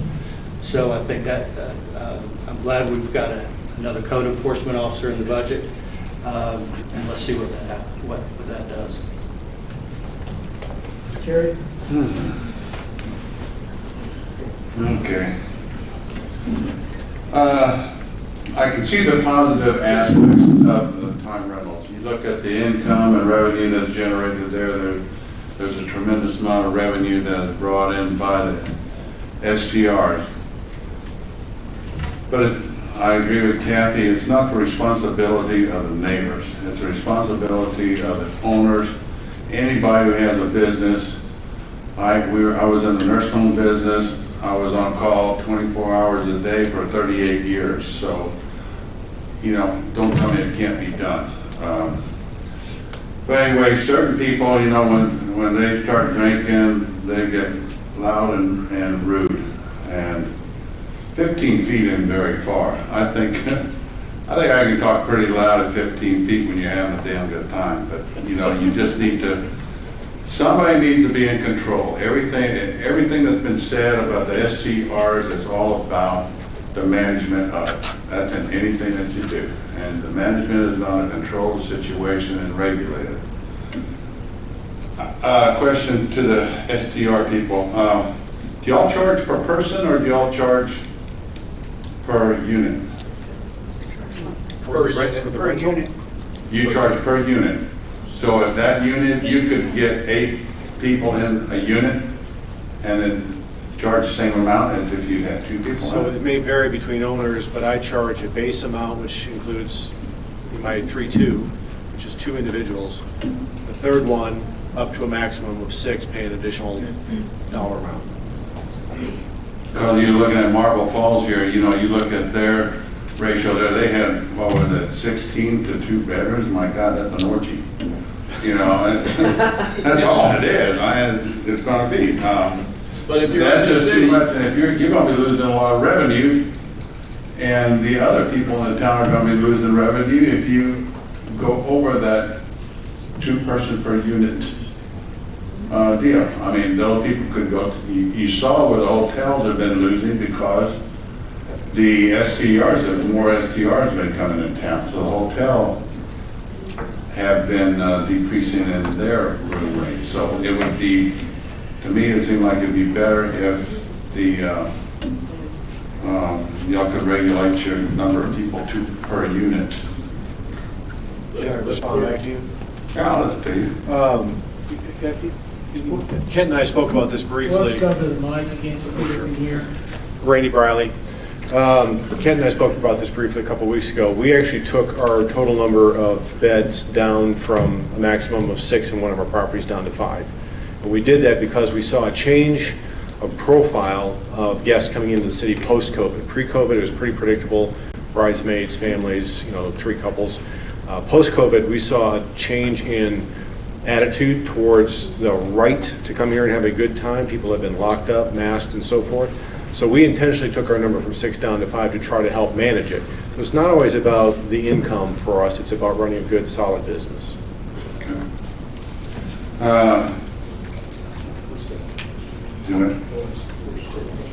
Oh, yeah, well, I thought we were talking about everything. No, just noise. Just noise? Okay, well, I've been, the hot tub, I feel like the hot toys, a lot of, hot toys. Hot toys. They're out all right, I bet. The hot tubs, when you start looking at the hot tubs, I feel that the hot tubs, if they're gonna be put out there, that there should be an enclosed unit, whether there's 3, whether it's an octagon or whatever it is, there should be some size that's gonna protect the neighbors from it. And if you wanna have open doors that can open up, but at a certain time, like 10 o'clock, close the damn doors and y'all can, do your thing in there. Do it like that. Again, everybody talks about property rights. Well, the neighbor over there has the same property rights as you do.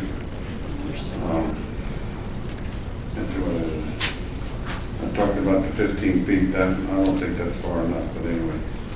Okay. I guess that's all noise, huh? Well, I'm going to throw my 2 cents in. I think you can get a better reaction from guests by encouraging them to do the right thing. So I would be very much in favor of posting quiet times for the people who rent these places. Not only inside the building, but areas where they may congregate in that.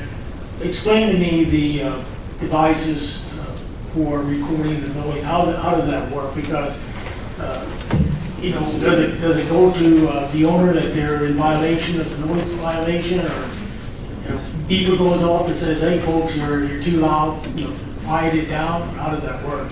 So I have not looked into them personally on how they operate on very much specifics, but they can be notifying. So you set one up. I don't know how you would do multiple units, but you set one up. It's a device that goes outside or inside or wherever you place that. You can set it for a pre-set decibel limit. If it exceeds that, the owner can get a notification on their phone.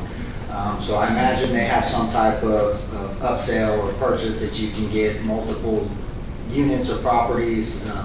On that, it may have to be more of a professional company. I think the ones we looked at, that we were told about, were more just kind of around your own house to monitor. So, but it is just a device that is set for a certain trigger. So that would give the opportunity for the management company to address the sound violation before it got to the point where they were calling police. So at 3 o'clock in the morning, I'm an owner, and this monitor goes off in my house, and I'm a management company. It's going to say it's at 101, whatever address. And I'm need to go over there and call them or say, hey, you got to quiet down. Yes, sir. That's right. Or you call them. And who pays for all of this device? Staff recommendation that would be on the owner themselves. Mayor, there are a number of reservation agencies that are already doing that. I know Cash House did, and several others are doing that right now. So I don't think that would impose a new regulation on a lot of people people that are already voluntarily doing it. Yeah, Jessica, come to the mic. Tell me how it's working for you since you seem to be doing it. So yes, Introduce yourself, please. Jessica Middle, and I'm with Guest House Schmidt. So we do have one, I guess, problem child in our service, and so they do have a monitoring device on the side of the building closest to the neighbor. So it's probably about 15 feet from the window of the neighbor. And so basically how it works is just like, similar to what he said, Jason said, you set a decibel limit, and then, yes, it doesn't matter what time of day, you get an alert on the app on your phone.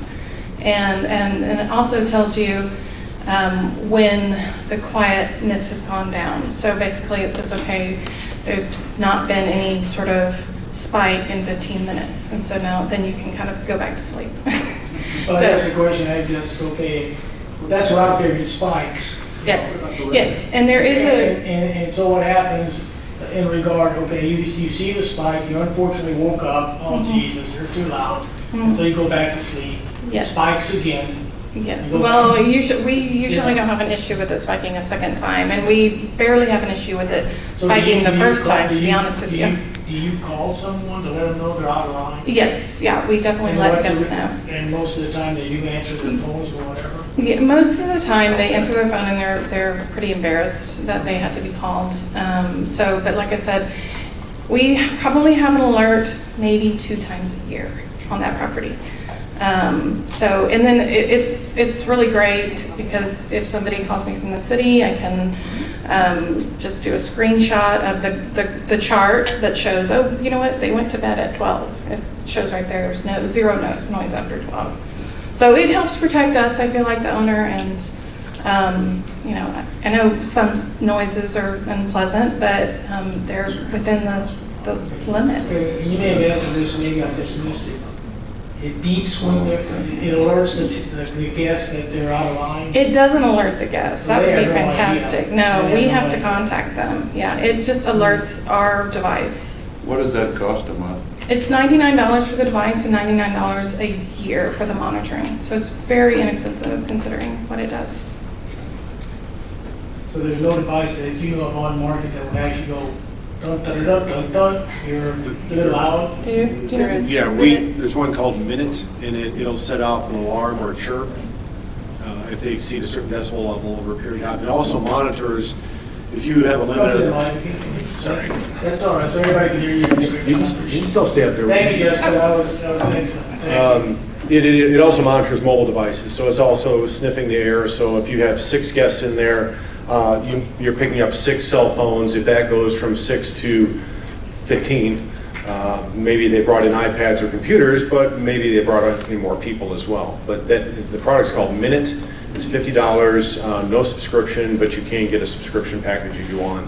And that's how that technology works. Well, I think a modern device would be more helpful for an individual like myself when something tells me I'm on a line. Right. Because I don't know otherwise. What it does is it. Okay, I guess I opened the door on that. All right, I won't. Usually it's the lights behind me. I won't respond to that one. But yeah, what it does is it puts the owner as the frontline responder, not my neighbor. That's what it does. And can you answer his question about, does Minute allow multiple properties for the UW? Okay. I believe it does. I think you know more about that than I, but yes. Yeah, because the one, we can discuss that later. The one we use also excellent is multiple. Possibility to a modern device is it to be able to alert the guests that are actually there as well as the owners and management companies. So I would encourage that if that's where we're going to go. Thank you for that. Good information. Appreciate it. In addition, Mayor, if I could add to it, it's a protection to the owners. If they are cited and have to come to court or some other process, they can bring that information and the judge can consider that. What body cameras are for? Protects both sides. Thank you. Okay. Any other questions on noise? I think we got that one first. I wanted to say one more thing. I forgot. I agree with Sonia Rivera. That 12 o'clock is too late for the quiet time. I think it should be 10 o'clock every day. Probably 8 in the morning.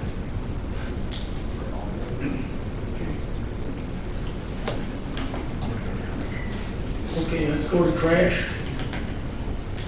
Let's start with you, Bobby. I think we have a pretty well quick consensus on this. I definitely think it's an issue. If you drive around town, you'll see it. And I don't know what STRs, if they go for the smallest trash can to cut the cost. It's not much cost, but I'd say we have a minimum at least one of the largest, and depending on how many they sleep, maybe it's 2 or 3, whatever. But I definitely think that we need to do something. Jerry? Well, I think so too. I mean, I walked and there's people out in the yard and I talked to them, and the lady told me, she said the thing that she has to do is go over there and get the neighbor's trash can, which is an STR, and put it out in the street because nobody else puts it out in the street. And then when it overfills and it blows out and then comes over to her place, so that was one of her main concerns. I want to know who's going to make sure that the trash is not in the street, that somebody can pick it up. Okay. Normally, that's the responsibility of the local contact person. Each reservation company has an individual assigned as local contact. Either the owner or the local contact person should have that responsibility. So if a tenant leaves on Sunday and their trash isn't picked up on Thursday, they don't take the trash to the curb until Wednesday night or early Thursday morning. Is that all right? Yeah.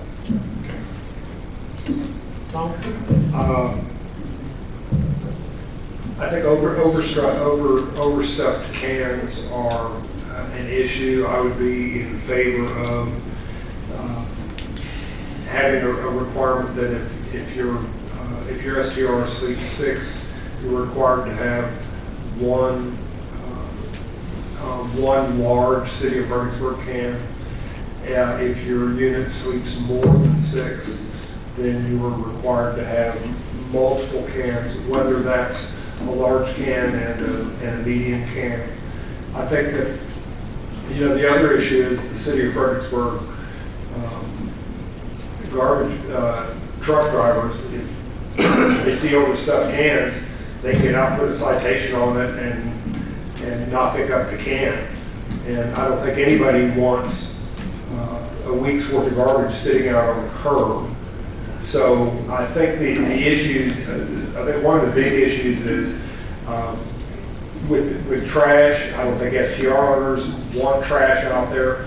It's a matter of getting the trash out when collection time is, and making sure the can gets back in, and making sure that there are enough receptacles for the trash that's being generated by the STRs.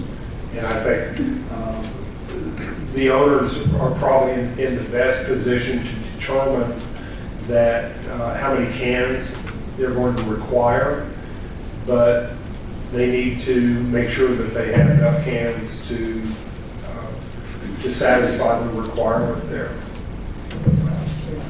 Can I add something? I agree with Tom, and I don't think we're in a position to say, okay, I think the minimum is at least one large trash can. I don't think anything less than that won't work, but I can't tell you if you need 1 or 6 of them, or you need a dumpster. I know as a guest at an STR, I produce a lot of trash. I don't know where it comes from, but I end up with a full trash can. So I don't know that we're in a position, but hopefully if you're managing your STR properly, you provide enough trash cans for your guests. The only thing I would add is, and this seems so obvious, but people have reported trash bags in the driveway, not in a container. So simple. So maybe just tell them to be sure to put the trash in the garbage can. And that usually happens when the can is overflowing. And that could be the reason. Well, then you get cats getting in there and dogs come by and they tear it open, and then you got coons and everything else ripping them open. Got trash everywhere. You don't have Village of Scotts, come over to my house. Yeah, there's, no one's gonna know better than the operator how many trash cans they need, but I think there's probably some input that the city sanitation department can give us some direction in regards to like, hey, every time we go by this particular unit, it's a mess. We may do some encouragement or fines to encourage an additional can in those facilities. I think the operator will know who they are if they're out here. So I don't think we need to do any ordinance. I would say you need 1, 2, depending on, but I think if there's a number of times that sanitation department does this, then we need to say, hey, you need your second trash can or you need your third trash can. And I'll share with you, when we have family come over, our big trash cans usually overflowing, so I go to the neighbors' little can and put it in there, and then happily they're going trash cans that are empty, so. But anyway, I think trash is an important element in the safety of not only your clients, but for the citizens. So I would hope that we could involve sanitation in that regard, but not require an ordinance that says you have to have trash cans. Okay. Anything on that, parking? I'll start with Bobby.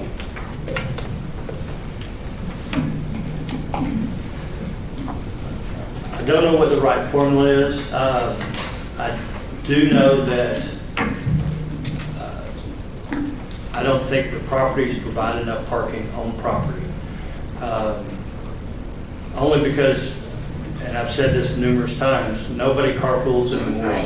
If your B&B sleeps 12, you're going to have 10 to 12 cars. And if you only have space on your property for 1, 2 cars, whatever the number is, you're going to end up with a lot of cars on the street, which isn't fair to your neighbors. It isn't fair to the neighborhood as a whole. One of my concerns, which I brought up today, was we've got several streets that are really narrow. And if you do have parking on both sides of the street and you do have B&Bs and there are multiple cars, my concern is, will a fire truck go down the street? And some of these streets, I doubt very seriously that a fire truck would go down. So from that standpoint, it's a fire hazard.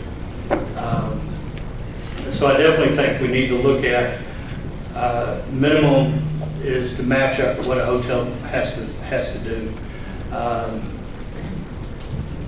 But I think if you're going to be a good neighbor with an SDR, you need to provide parking. It's not the city's responsibility to provide parking. So hopefully when you plan your SDRs, you provide parking.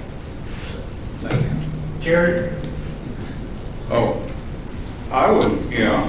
we talked about that this morning, where I feel like at least 1.5 or 1.25 parking spaces per unit, 1-bedroom unit should be required.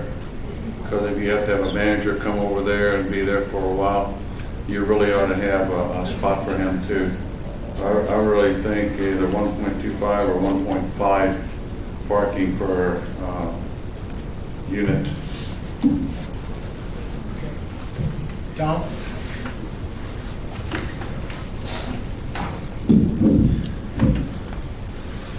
What this gets into is our definition of a unit. Yeah, I was just thinking that. And if a unit is a bed or a bedroom that sleeps 2 people, then that necessarily changes the parking regulations. So everything about STRs and managing STRs is interrelated. So we have to look at the big picture.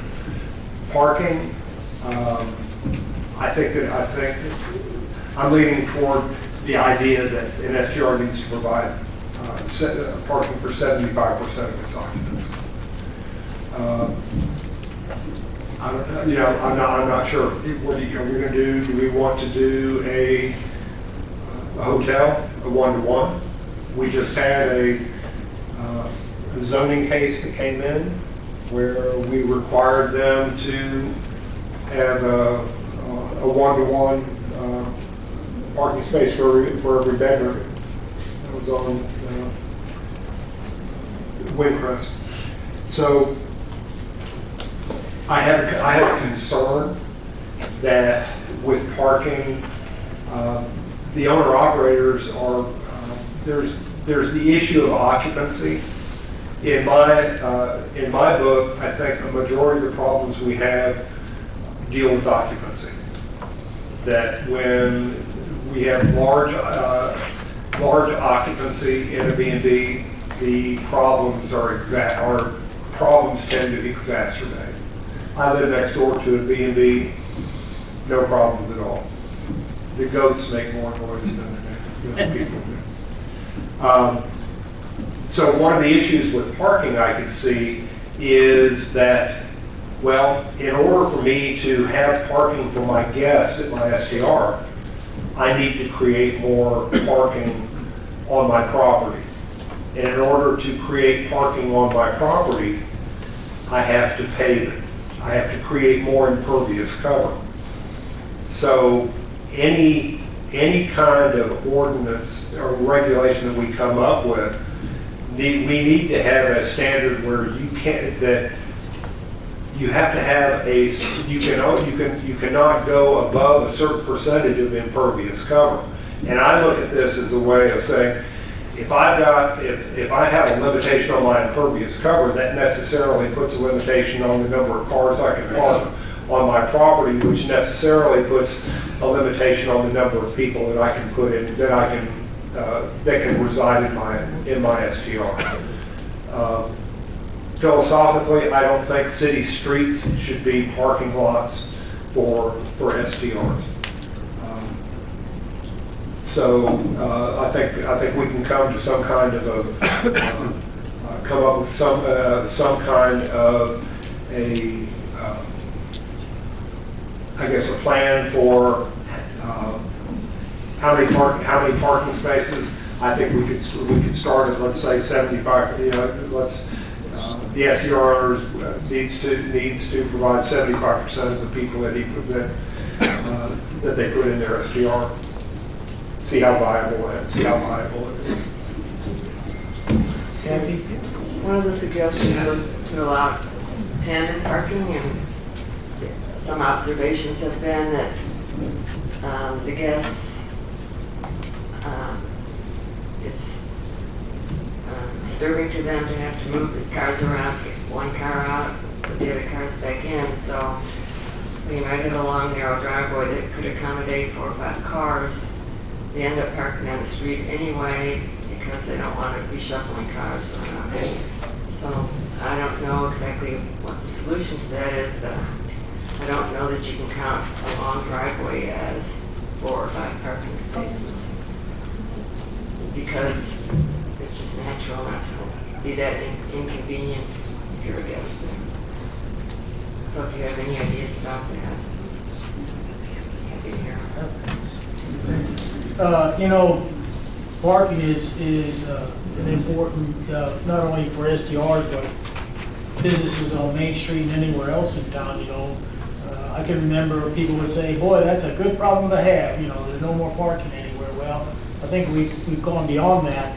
I drove through Mason yesterday around 3:30, 4 o'clock through the town square, and I would suggest to you, nothing must be open because there were only 2 cars parked around their square. So I was curious, maybe they have an ordinance that says can't be open on Sundays, but there was no one there.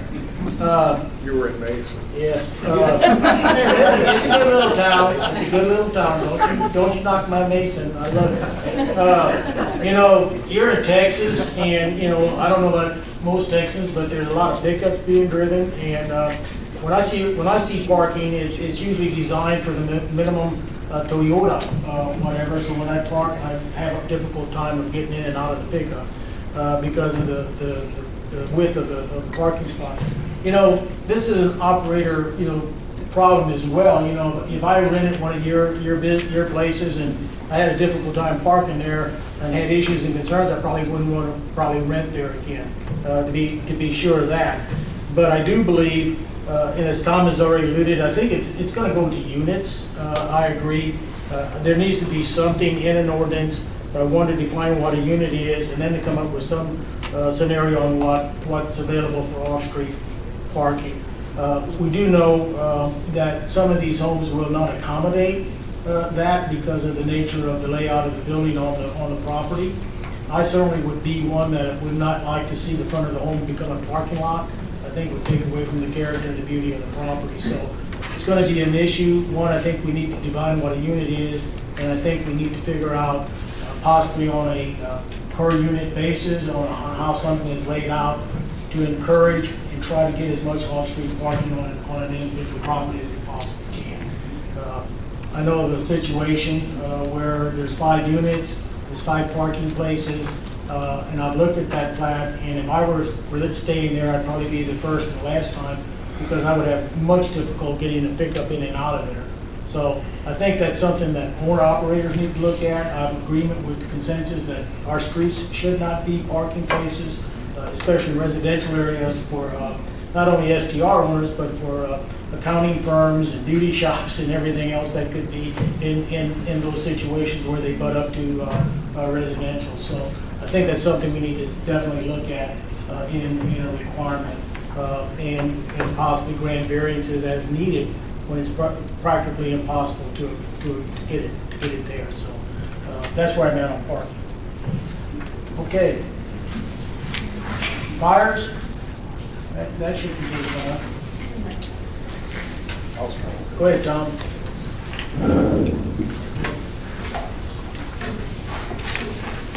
As an old Boy Scout, I like fires. But I think one of the issues that's been, I guess, overlooked, certainly by the city and probably by 95% of the long-term residents in Gillespie County, is that when our brethren across the street issue a burn ban, that effectively is telling the community you can't have an open flame anywhere. So that's not just burning a big pile of brush out in the county, because the 11,000 people that live in the city of Fredericksburg also live in Gillespie County. So when we have a burn ban, there's not, in my understanding, is that there really shouldn't be any open fires anywhere. They're going to be contained. You can have contained fires in a barbecue pit, but you shouldn't have any kind of open fires. Is that right, Chief? Would you know? You're not Judge Strader. Okay. You have a gentleman, Mr. Oh, Mr. Radke. Come to the mic, please, and introduce yourself. You get it like everybody else, young man. I'm Reagan Rapke. I'm the fire marshal for the city. So there's some, on the burn ban, you can do it for domestic purposes, heating, cooking, stuff like that. As far as just for a recreational fire, you cannot. And then the same thing goes, it depends on what the judge puts in there as well. So my suggestion there is, so Jessica is renting her STR for the weekend, and I come in to get the key, and she hands it to me and says, here are all the amenities in the STR. Oh, and there's a hot tub in the back. There's also a fire pit, but we are under a burn ban, so you can't use the fire pit. Correct. That could be a very good point. Yeah. I mean, that's it's an amenity that I know a lot of STRs provide, and I think there are times when you can use it. There are going to be times when you can't use it from a safety standpoint. I think the other thing about the fire pits is in conjunction with noise, and then also in conjunction with moving away from the property line. I think that's been one of the discussion items. my feeling on fire pits and also on hot tubs is, I think they would be better, they would be, well, here's one thing that we've got, I think that we need to really realize about hot tubs and fire pits. When we regulate hot tubs and fire pits, we're not just regulating them in STRs, we're regulating them all over the city of Fredericksburg. We're regulating them in R1 homesteaded properties. We're in long-term rentals, in short-term rentals. So these are safety issues that are that apply to everybody in Fredericksburg, whether they are a permanent full-time resident or they're visiting here. So my recommendation there is that we would probably want to look at some kind of an offset for both from the property lines. But as far as fire pits, I think that we need to be looking at them. Are they legal? If you can have one in the backyard, you can have an open fire in the backyard, then make sure you're safe. If it's prohibited because of fire declaration by the county judge, then the people need to understand that. Go ahead, Ken. The thing I would add, which Tom is right, you know, if the city regulates fire pits, which I don't think they do, we do, but to the extent that they are an issue, I think that they should be allowed at SDRs only if they're owner occupied.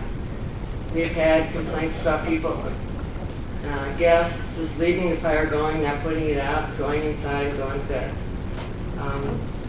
Somebody needs to be more responsible about that. It's a health and safety issue. What do you think, Ray? Yes, ma'am, I agree. They need to be monitored or put out when you go to bed. So either you have an owner who lives on the property or you have a long-term tenant who would be responsible for that. But So we're going to make them the person that goes out with the bucket of water to put out the fire pit.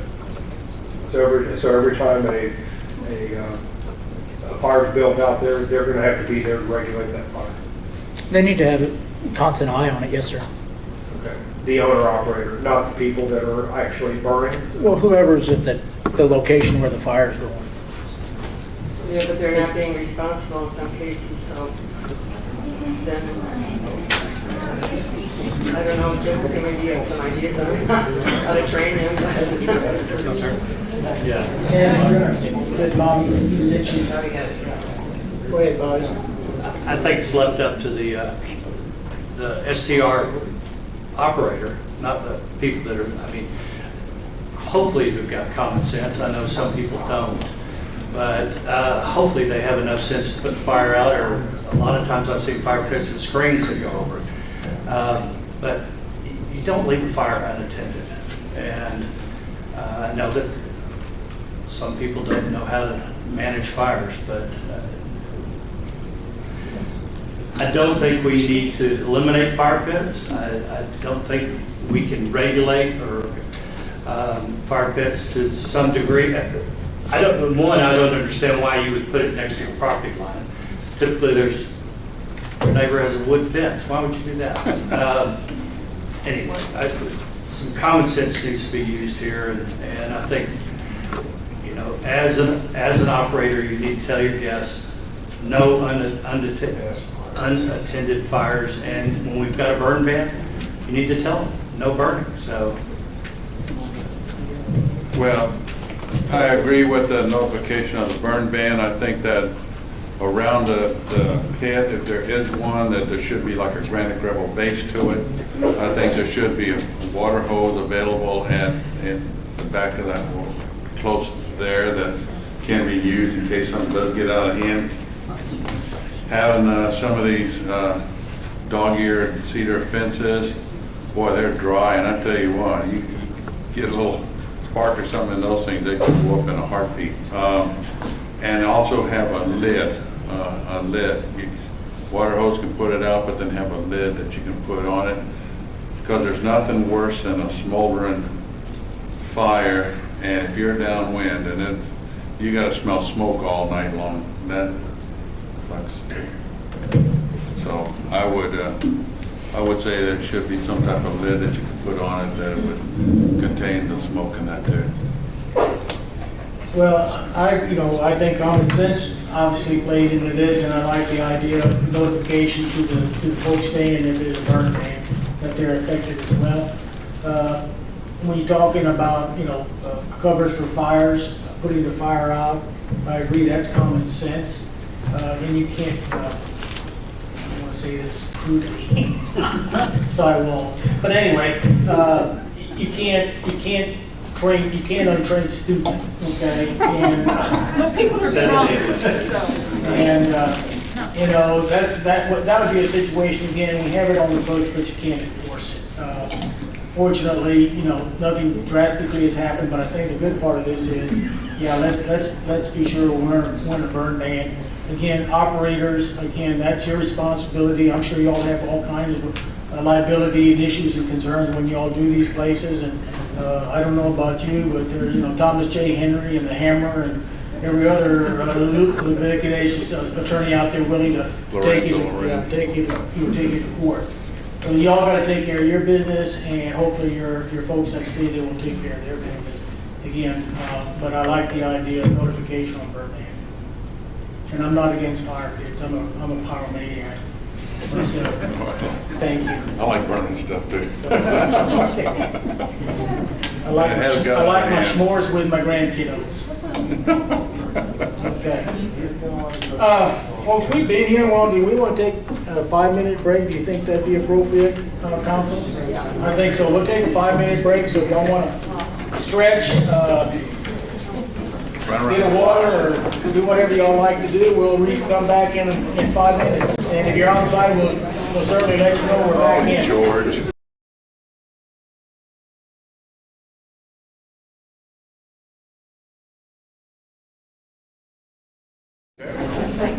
Ernie, would you do that? Please, thank you.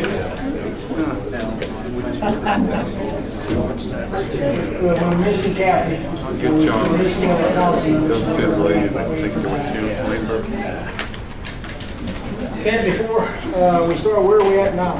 Where shall we go to? I think we covered all the code enforcement issues, other than on page 28 of your packet, there's some other issues. I don't know, Jason, I'll just ask you if you need any specific direction on any of those issues. Well, we're going to wait a moment. Oh, here she comes. Okay. Not that the rest of you all are important, but we certainly need the council member back. Charlie, there was a couple of questions that were asked about trash cans and that. Jerry, do you want to talk into a mic? I know we're getting some people. Okay. People There were questions y'all asked about the trash cans. Okay. I'll let Clinton address that. What was the question? How many, they need trash cans, more trash cans, that the city said they're not available. If we said they're not available, we're waiting on a shipment. I know we ordered about 1,000 new cans. So just get in contact with us. You might have to be a little bit patient, but those will certainly be available if you need more than one can. It was always the large cans that were lit, so. Right, it's the most popular can, yes ma'am. Okay. Thank you. Council, I know we only have one mic to share sometimes, so it'd be a good idea when we're talking, be sure it's in front of us that we can not only be heard for these folks, but the people who are watching us on live stream as well. Okay, other. You want to re-enlighten us on that? Yeah, so there's two that were on other. One was the building code issues. Like I said, we talked about as the building code defines a bedroom as a minimum of 70 square feet. So if you have a 10 by 10 bedroom, 35 square feet for two because it's 70. If you have a 10 by 10 bedroom, getting two people in there is not a problem. We have seen instances when we've gone and done inspections, there's sometimes 3, sometimes 4 in those smaller bedrooms. So that's a concern from us as far as a life safety, trying to get folks out if there is a fire. Again, I think Tom said best, that plays into kind of noise and stuff. So I think staff does need a little bit of direction on that. And obviously we touch on it later in the land use if it's occupancy or caps per bedroom. From a staff perspective, we would rather see kind of a general number for bedroom.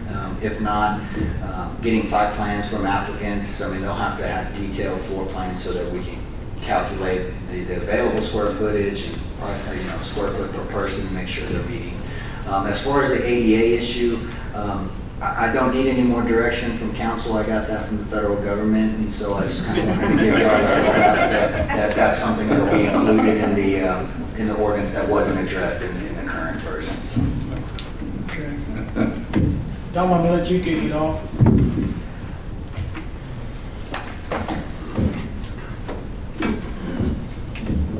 I think one of the issues, one of my biggest issues has to do with occupancy, because I think occupancy drives all the other issues.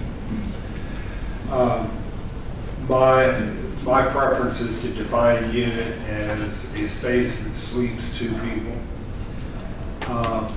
And when we're talking about an entire unit, there has to be a distinction between area where people sleep and areas where people congregate. So living area and sleeping area. So if we take just what comes off GCAD, and I can pull up the house and it says this house is 1,700 square feet. Okay, well, based upon a formula, we're going to have X number of square feet per person, so we can sleep this number. We can sleep this number of people in there. Well, that 1,700 square feet includes a living room. It includes rooms that are not appropriate for bedrooms. And I'm aware of issues where you have a bedroom, and within that bedroom is a sitting room, and within that bedroom is also a large walk-in closet, and so you've got the ability there to have a bedroom in the bedroom, a bedroom in the sitting room, and a bedroom in the walk-in closet. So you've got a bedroom within a bedroom within a bedroom. I want to tie bed space also to fire safety codes, and this is something where the fire department and the fire marshal are going to have to weigh in. There has to be ingress and egress. I think safety needs to be one of the primary concerns, if not the primary concern in a lodging institution.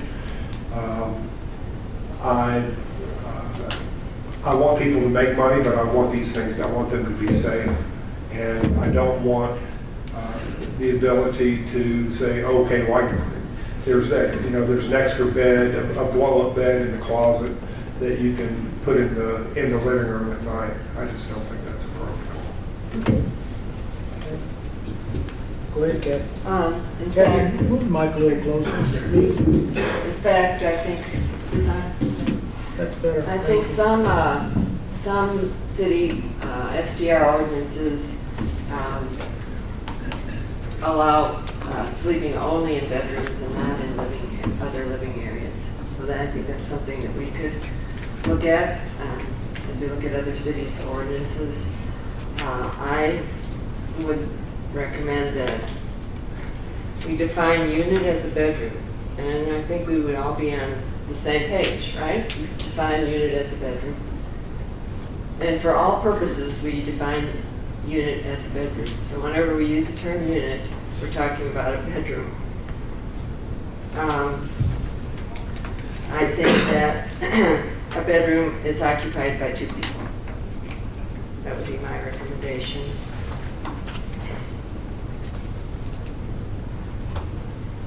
And the size of the bedroom, I'm not sure what's appropriate, if it should be, 10 by 10 seems small to me, but I don't know what your guests require, what they feel comfortable in, but it should be a designated bedroom. Thank you, Kevin. Jerry? Oh, I agree with Tom on that. Yeah, if you go to page 57 here, they there's some square footages on density, efficiency, that's mainly in R2. As far as R1A, I guess your B&Bs are prohibited. Let's see, R1, I agree with Kathy on that we need to look at the bedroom as a unit, or a unit as a bedroom. If it's a one bedroom, that's 2 people. If it's 2 bedrooms, then that's 4 people. I think that overcrowding is something that shouldn't be. That's all I gotta say.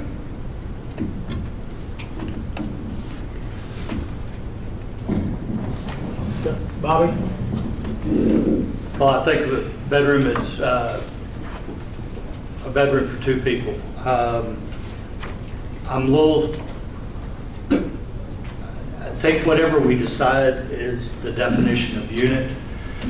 I want it to be understandable by everyone. I mean, we might have a definition, the STR industry might have a different definition. I think we need to come to some consensus there, so we're all talking about the same thing.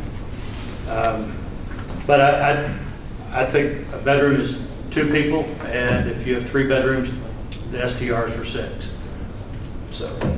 May I ask a question? Not yet. Okay. No, your answer is no.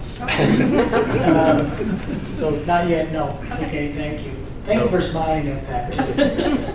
You know, I don't have an issue with unit. I think that's an important factor, but I will share with you, you know, define the size of a bedroom. You know, a 10 by 10 versus a 20 by 20. You have a master suite that's, you know, 20 by 40. You know, can you limit that to two beds? No, that would not be practical. So I don't know how that's going to be worked through. I agree there shouldn't be 4 people sleeping in a 10 by 10, but by a 400 square foot bedroom, it's certainly reasonable for that to be increased. I don't know if that's tied to square footage of the bedroom, how many people you can put in there. So a 20 by 20 would be 1 unit, and if that 1 unit can hold 4 beds, it holds 4 beds by square footage if that's the case.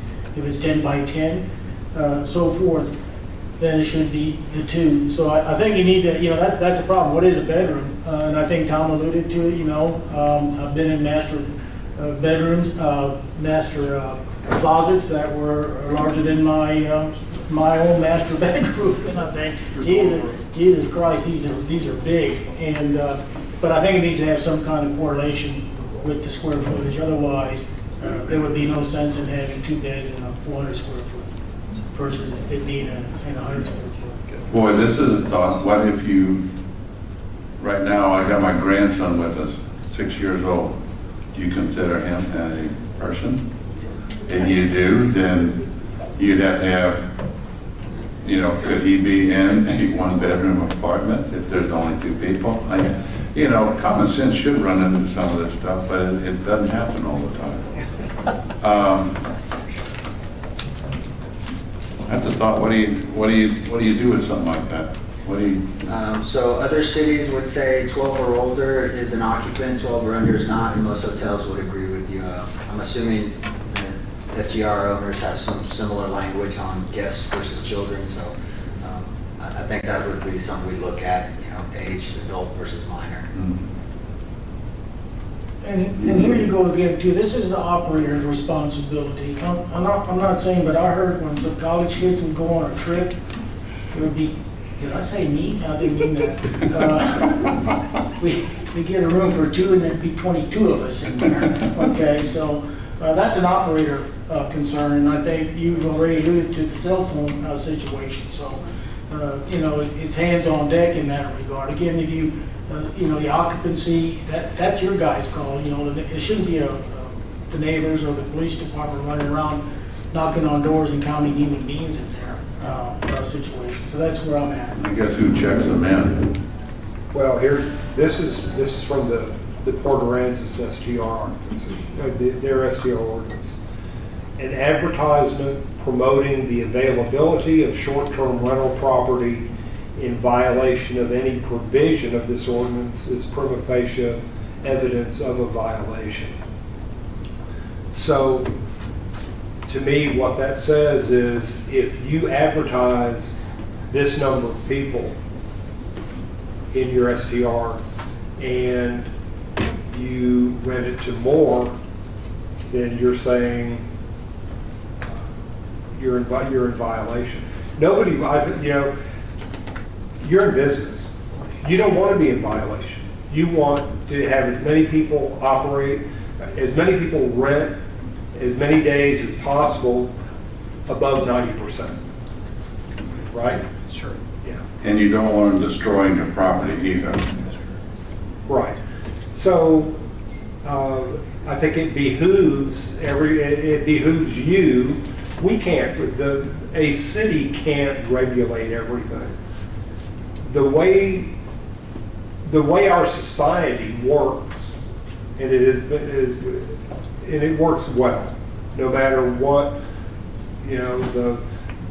the controversy between political parties and all the rest of the attendant BS going on, is that we have a social contract, and I think everybody agrees what the social contract is, until a majority of people say, I disagree, and we're going to change the social contract. And that's what our Republican form of government's all about. But you people, the American public, operates for we have self-interest, but we also have community interest. And I don't want, the goose that's laid the golden egg in Fredericksburg, Texas, and I've lived here for almost 50 years. I don't want to see us go back to the late 70s and early 80s. I don't want to go back to 1989. And I don't think anybody else in town wants to go back to that period of time. We've got something special here. And I think Mr. Leffler at the CVB will tell you there are other cities waiting for our people to come, to leave here and go someplace else. We don't want that. The city doesn't want it. I don't think businesses, the chart, this is a chain. We are like the tick on the back of the rhinoceros. We are in a symbiotic relationship. We are all living off one another, and we're better off now than a lot of other communities. Oh, yeah, well, yeah, I guess I shouldn't have brought up ticks. Thank you, Tom. Thank you for those wonderful remarks. Yeah.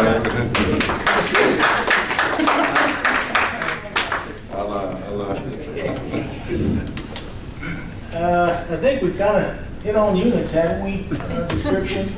And this is fluid, guys, ladies and gentlemen. This is fluid. Whatever comes out of this is going to be certainly for more public input as we go down the road to what we hope will be a workable ordinance.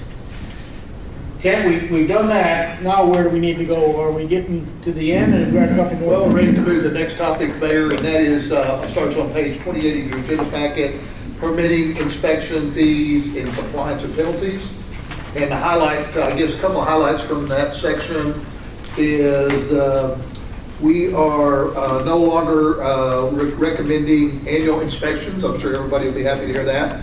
A lot of times our inspectors go in, there's very few changes made from year to year, so we're recommending we no longer do annual inspections. We come up with an inspection every 2 years, or when there's something done major to the facility or something. So a lot of options regarding inspections that you need to consider.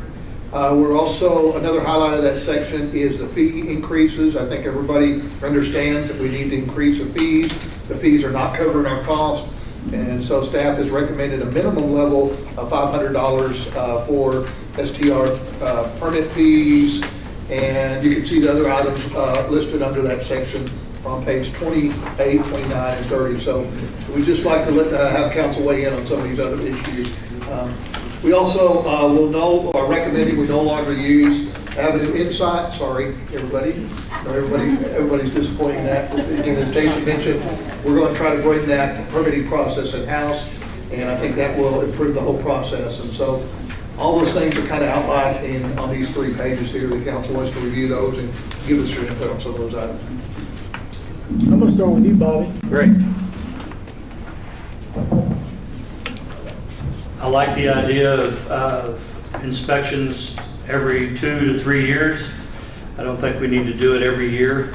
I have a note here that when there's a change in ownership, I would at least like to have an inspector do a walkthrough with the new owner, just to take a look at the unit, not necessarily do a full inspection, but at least do a walkthrough.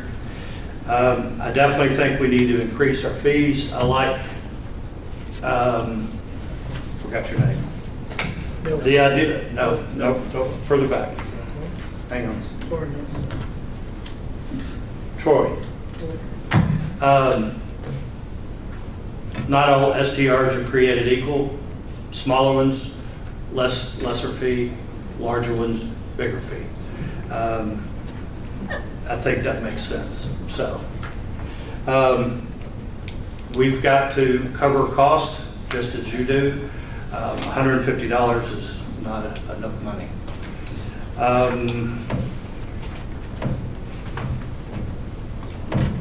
And then enforcement. As I said before, we have not done a good job of it. That's on us. I think we need to do what we need to hire another person. If it comes to the point where we need to hire another person, we need to do that. I think clearly a lot of the things that make this a very visible problem, if you want to call it that, is because of our lack of enforcement. And I think we need to do a much better job of that. So, I think that's all I have on that. Okay, thank you. Jerry? Yeah, I agree with the inspection. I think those inspections are important. I know in the nursing home, God, we had more inspections by the state, the feds, the VA, everybody, and a lot of times they pick up on things that you look at it every day, you just kind of overlook it. And I know that when I was talking to David on some of his inspections and Ray, they would find things like the hot water heater, the gas hot water heater didn't have a exhaust pipe on it, and that ain't cool. So anyway, there's things that can be caught. It doesn't have to, I don't think that the inspection has to take that long, but I mean, there's things that, like I said, you look at it every day, you're not gonna realize what you have sometimes, or maybe there is a problem.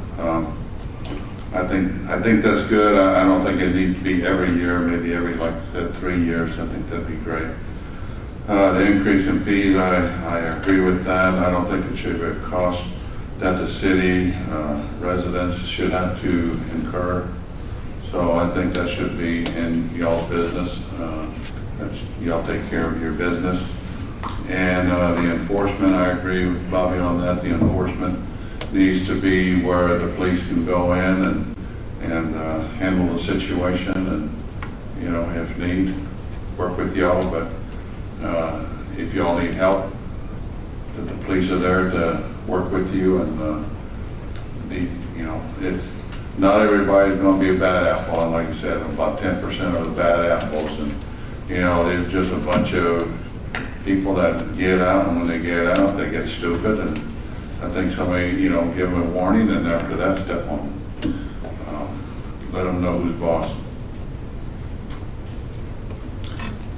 Fine. Tom?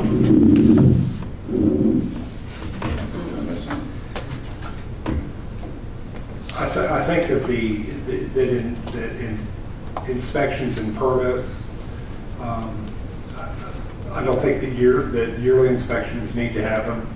I do believe that if there are any kind of structural changes, that you need to, your application needs to be updated, because that's a legal document that needs to be on file with the city. The question I have is, so Milton, you sell your STR and to Jessica, and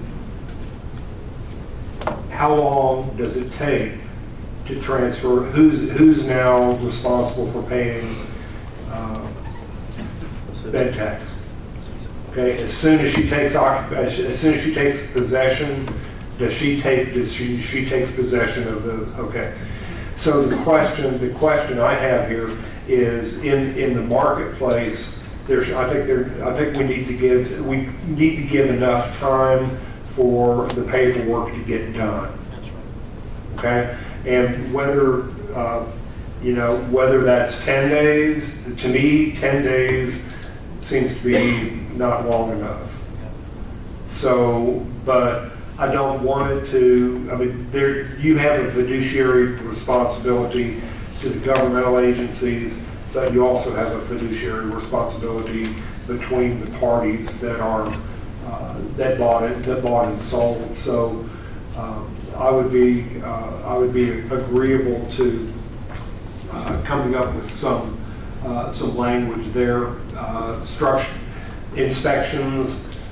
If nothing changes, then our guys could be inspecting some other building instead of one that really doesn't need an inspection. So initial new B&Bs, changes to STRs. I think that the permit fees need to go up. There are expenses that have to be met. I think the at $200 per unit. If you go from 150 to there's been some talk about, okay, let's go to $500 per unit, and then we get back into our discussion of what's a unit. So if a unit is a bedroom that sleeps 2 people, then we might have one unit here that sleeps 4 people, or one house, an STR that sleeps 4 people that has 2 units, and there might be another unit next door that sleeps 16 people that might be 8 units. Should they be treated the same as far as a permit fee? I'm not so sure that that's the case. So I'm leaning toward tying the permit fee to the definition of what a unit is.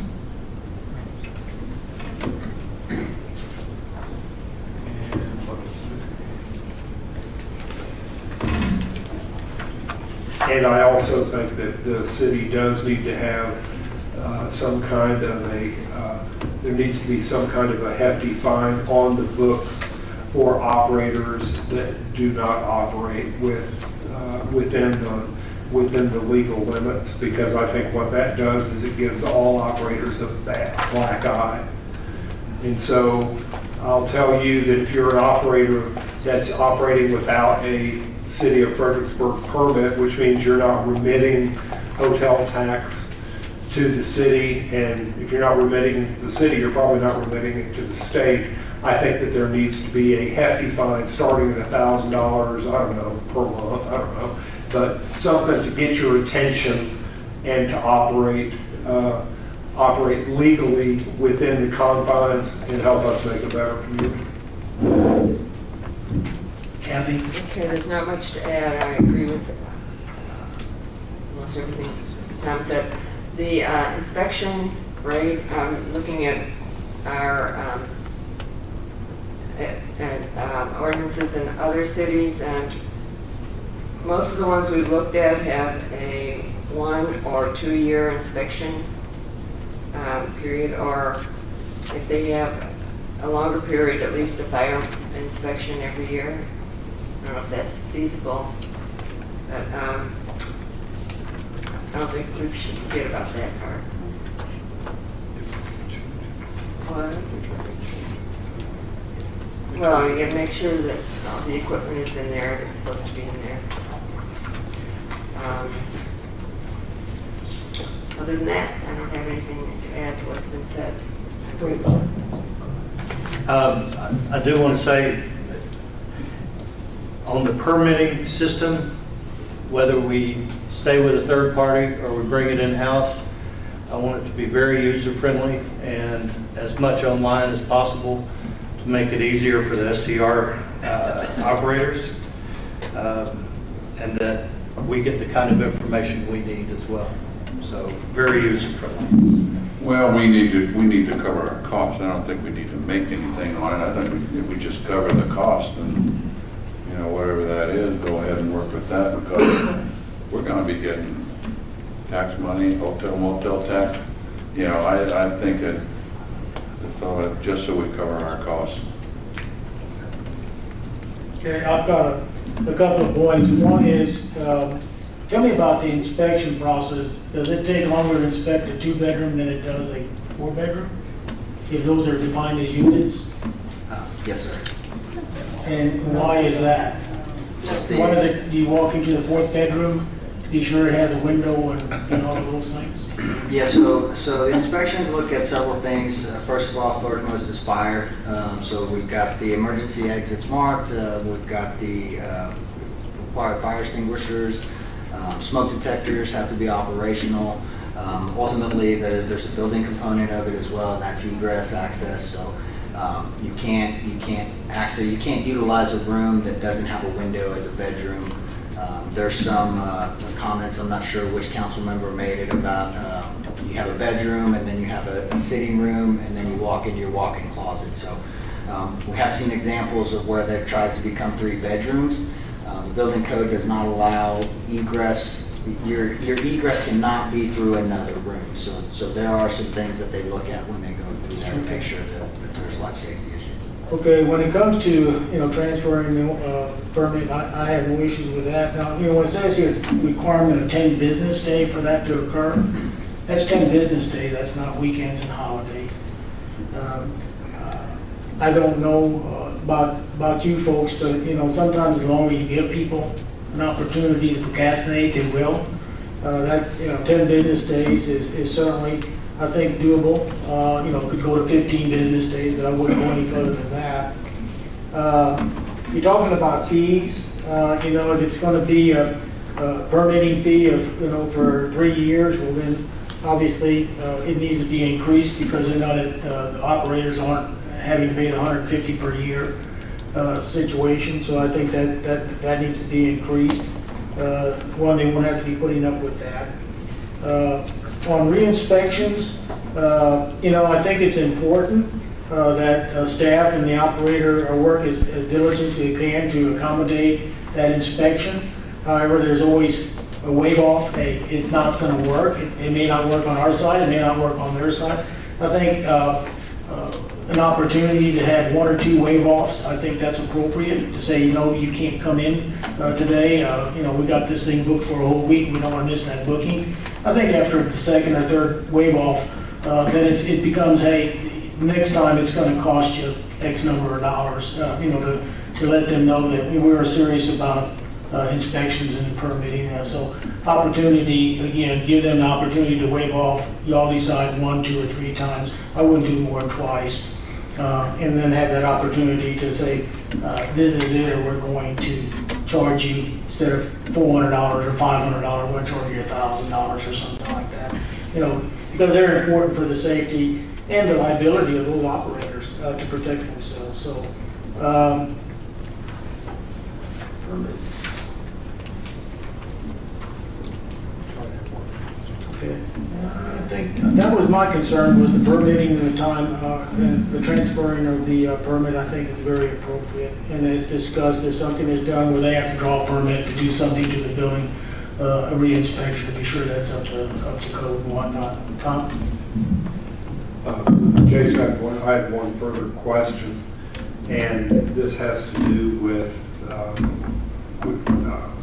fees, with the permit fee. So, are we going to continue to charge an STR a yearly permit fee. Even though we might not inspect them yearly, they would still be required to pay a yearly permit fee. I think right now that's kind of the standard. I don't know if that would be called a yearly fee or operational fee. So we would be waiving the inspections, but we would not be waiving any of the code enforcement issues that may or may not come about from that. There's also just the permitting software that has to be maintained. So there are some fees associated with that. You know, if council would like, we could talk about options for if it's a more of a renewal fee. You know, there's your original permit fee and maybe a renewal fee. Those are some things that we could look at. My thought is that while an STR might not need a yearly inspection, the permit under which the STR operates would need to be renewed every year. It would the permit is valid for a year, and you renew the permit because the permit's going to be based upon, you know, whatever criteria we come up with. Maybe it's the number of units. Okay, so if you want to operate in the, you know, fiscal year 22-23, here's your permit, and it will have the same permit number that you had last year, and it will just be 1022-23 for the year 23, or 1022-24, and we'll have a contest to see who's going to get that 00001 permit that you can then sell for a large sum of money to someone who wants to have that first permit. That makes your B&B probably the most sought after piece of property in Fredericksburg. And that will be up for auction by the city of Fredericksburg. Unfortunately, Tom, staff can't support that because our goal with the permits is to give every operator one permit number so that they don't have to get a new permit number every year when remitting lots. So, and I do have a follow-up question for you, sir, just on one of your other thoughts. You had mentioned the 30-day grace period possibly. Might be too long. I think for staff, we can explore that. We just want to know if there is that grace period, and we have code issue or recurring violations, who does that violation go to, the old owner or the new owner? Both. No, I think that maybe what the mayor said, 10 business days, you know, maybe 15 business days, maybe 30 is too much. I just wanted to make sure that the owners had enough time to do the legal things that they had to do when there was transfer of ownership and transfer of the all the taxes that go along with it. So I mean I'll leave that number up to staff, but I do think that we should have an annual renewal of the operating permit. Thanks, sir. Thank you. Anything else? Mayor, there's one other code enforcement issue that's not covered in your report here, but it's come up over the last couple of days as we've talked to individual council members. And one problem with code enforcement right now is when we do cite somebody for violations, it takes a long period of time to work through the municipal court system. And while it's working through the court system, there could be continued violations, maybe 30, 60, even 90 days to work through the municipal court system. About several years ago, the city attorney briefed the council about another process for handling code enforcement complaints without having to go through municipal court. It would be more of an administrative process. The council would appoint like a 3-member administrative board, and they would handle code enforcement type issues. Is the council interested in reconsidering that? If so, maybe Daniel could give you just a brief overview of that, and you could give us your input on whether or not you would consider that as a change to this process. That might be good. Daniel, you want to speak to that? You have to grab a mic. I got one. Thank you. Okay, so to expedite the process of prosecuting these offenses and to get people out of municipal court, people don't like being prosecuted for a Class C misdemeanor for something like this. Just for code cases, it doesn't work well. So it's by statute. Texas law allows for it. City of Austin does it. Some other cities do it primarily for code enforcement issues. You can create a civil administrative process to adjudicate these in lieu of a criminal case in municipal court. There's a hearing officer. A person would be notified just like they would of any other violation. They would have a period of time to notify the hearing officer if they want to contest that violation. If they do, they would have an opportunity to present evidence, and then the hearing officer would make a determination as to whether they thought there was a violation or not. Some other benefits are that right now in municipal court, every case has court costs of a minimum of $63. So if somebody leaves a trash can out or they're watering and we assess a $1 fine, they're still going to be looking over $60 for that. So this would give the ability, if warranted, to reduce some of those kind of more minor, if you want to call them that, minor code violations to a smaller amount, at least initially. Our water ordinance provides for this type of process now, but we could expand it to tall grass, watering, trash can violations, maybe no ways. So some of the more common, just kind of run-of-the-mill code complaints that we see on a daily basis. So I did present this to council 1 or 2 years ago. I don't remember when, pre-COVID, I think. And there was some appetite for it then, but it wasn't in the context of SDRs. It was just sort of generally related to code enforcement. If council was interested, we would have to create we'd have to adopt another ordinance that would set out the whole structure, the hearing process, notice all that, and then try to implement that. Who would be the hearing officer? How does that work? And a while ago they said a 3-member board, I think, an administrative board. If I recall correctly, I believe that there's usually just one individual, like a hearing officer, sort of a judge, if you want to call it that. And how that person is picked would probably be up to council. Maybe it could be appointed by council, or maybe the city manager would be able to identify that person. We also have to create an appellate process if somebody wanted to appeal the decision of the hearing officer. Maybe the municipal judge would be appropriate to hear that appeal. Or council, you could have it come to council. So potentially this could become an employee? Or is this a contractor? A volunteer. You would need somebody to do it. So if you want to hire somebody or use somebody you've already got, that's up to council. George. I'd be in favor of that. I think, one, it would expedite everything, and two, quite frankly, I don't see that an overflowing trash can is a Class C misdemeanor. So I definitely am in favor of this. Sooner the better.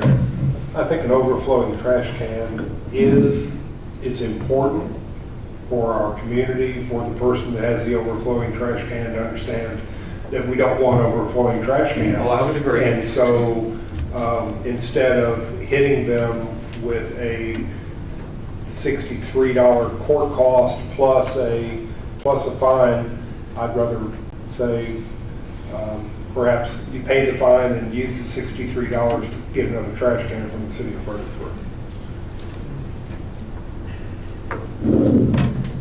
I think it's worth pursuing.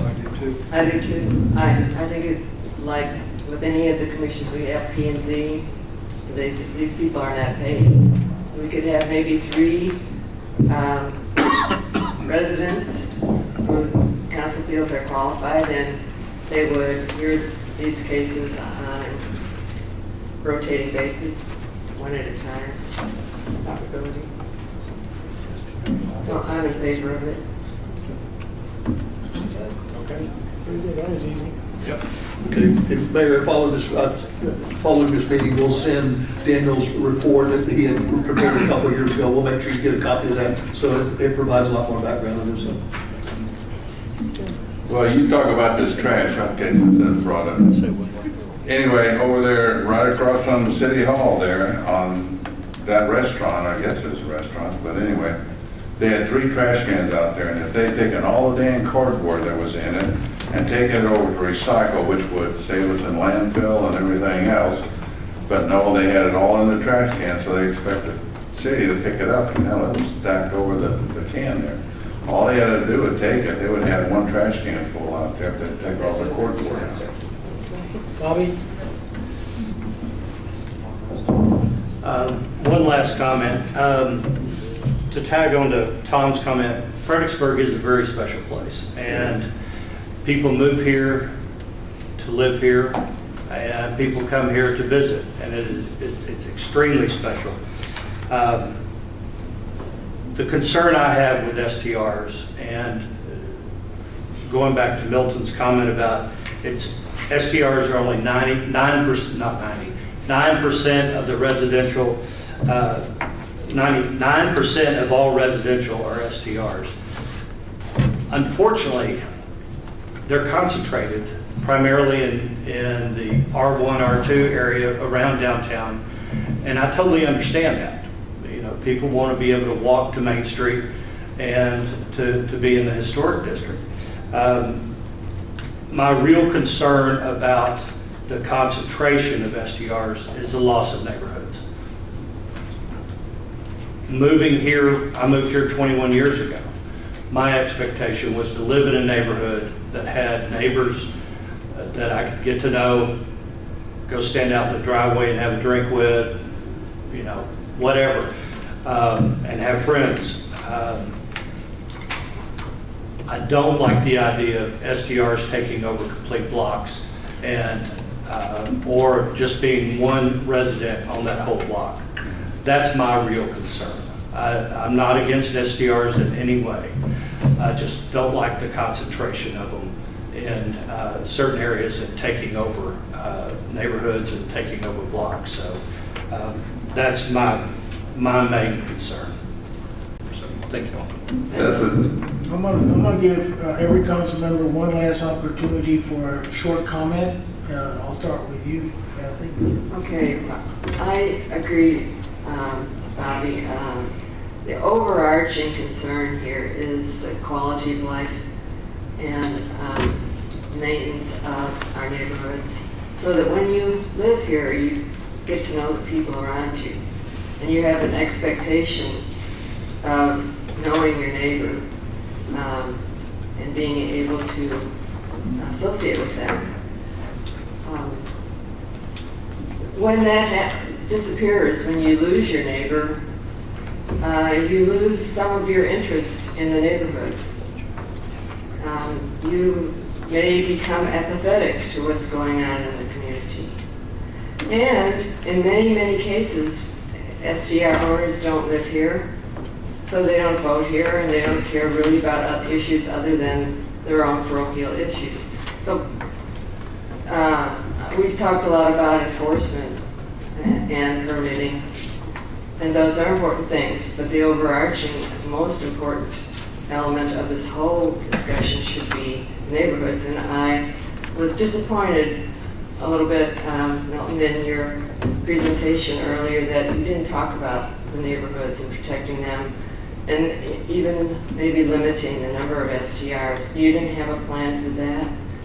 And I would like to see the alliance be a good thing, but I would also like to see you include this element, the most important element, in how you deal with STRs and what you do about it, and maybe agree to limit in some way, and maybe come up with a real creative way to do that.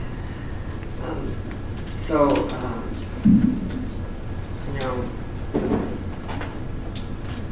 I guess that's all. I just think that that's so important to the people of this community and to the sustaining this town. I mean, if we have more and more and more, you know, we're permitting 80 a week or whatever we're doing, it's going to be 10%, 20%, 30%. That's way too much.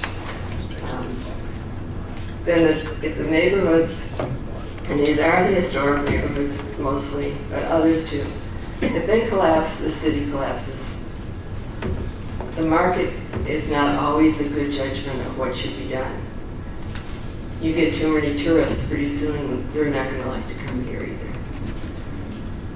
So if you could think about the big picture, that big picture, when you're considering how to control this and manage it, grow it, I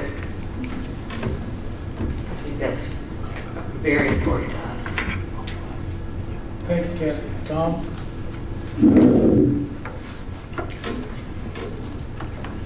As most of you might know, I taught at Fredericksburg High School for 24 years and taught AP US History and AP Government. So I want to use an analogy. In 1890, there was a movement called Ghost Dance. And it started first among the Paiutes, but then it transferred to the Lakota Sioux.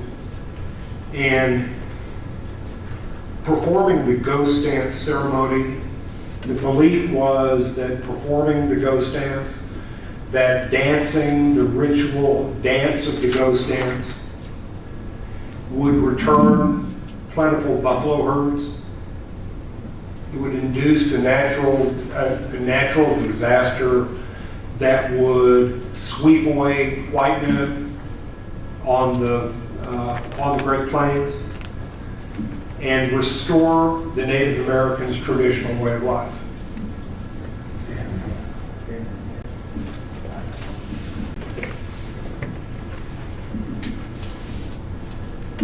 We need to protect the. I don't want to use the word protect neighborhoods. Neighborhoods change. We had neighborhoods in Fredericksburg in the 60s and 70s where kids rode their bike to town pool. We don't have those neighborhoods anymore. We have an abundance of people that live here and also move into our community that are making investment decisions. They're taking money out of the stock market, maybe out of the bond market where they're earning maybe 1% or maybe negative 1%, and they're putting it into another type of investment where they're earning more than 1%. People have been doing that in Fredericksburg, Texas for a long time, and they will continue to do it here. So I am not one to say we need to control the number of STRs. I do believe in the market. I taught economics for a lot of years. The market will take care of itself over time. I understand the concerns that if we don't intervene and limit the number of STRs, that's all we'll have is STRs. I don't know that that's true. So I applaud the work that the STR Alliance is doing. The only question I have is why didn't you start 2 years ago? I mean, that's serious. This is the issues that are facing us with STRs. They're tied. All of our major issues in this community are tied together. Okay, housing, affordable housing, STRs, jobs. You can't separate. So we got to work together, and I think the people that are the elected officials sitting up here tonight are dedicated. We're committed to finding a pathway toward sensible regulation that is in the best interest of the health, safety, and welfare of our community. Okay, thank you all for that. My last comment's going to be, I'll be here longer than most of you are old except maybe George, you're probably older than the years I've lived here. Excuse me. I've seen a lot in Fredericksburg. I can remember the parking meters on Main Street up and down, up and down. That was quite a controversy. Compared to what we have today, that was just a cakewalk. I want to thank you folks for being here. I want to thank the folks that are live streaming. I want to share again with you, this is a start of what we hope will come to a better community with our short-term rentals. And we continue to work forward to make our community as best we can and make it a great place to live and a great place to visit. Before I entertain a motion to adjourn, I have one other item I'd like to ask a young lady to come forward. She asked special permission from the mayor, which I am granting. And she's the only one I'm granting it to this evening. So, Holly. Thank you, Charlie. This is my mea culpa. Your 21% was correct. I was looking at the wrong line. I shouldn't have the outburst, and I do apologize. And I figured since I did the outburst in public, I would do my apology in public too. Thank you, Holly. I appreciate that. That takes a strong willful woman to do that. Yes. One other thing, I think the alliance is going to have to be a very important part of this whole thing here. You guys are going to have to take care of your business. But I would like to see where some of these neighborhoods have a little bit of input as far as what goes in their neighborhood. I would like to see the people be able to say, no, I don't want it, or no, this group of people, the majority of the people. I think they should have a little say-so as far as where the STRs go and things like that too. My opinion. Thank you. Any other? I move we adjourn. No, wait a minute. No. I've not asked for that yet. Staff, are we complete with this? Well, I want one point of clarification. Thank you. Because we're going to be coming forward with changes to our regulations, our ordinance. I want to make sure with regard to land use and zoning, that I understand what the council wants to do, okay? So what I understand, if you'll turn to page 33, what I've heard from the council so far is that you support option 2. Is that right? That you want to make the changes in our handling of setbacks and parking regulations and so forth, make those changes, and then in terms of land use, the only change you want is to limit the occupancy, and we're talking about R1 areas, to limit the occupancy to 2 occupants per bedroom, possibly depending on the size of the bedroom. At this point, there's no interest from the council that you've expressed in doing any sort of regulation require the owner living on site. The council has not indicated that you want to consider anything with regard to conditional use permits. And you have not indicated any interest in creating STR zoning districts. So I just want to make sure that I understand what the council wants, because this is a really important part of whatever we bring back to you. Well, we haven't discussed that yet. Well, We haven't gotten there.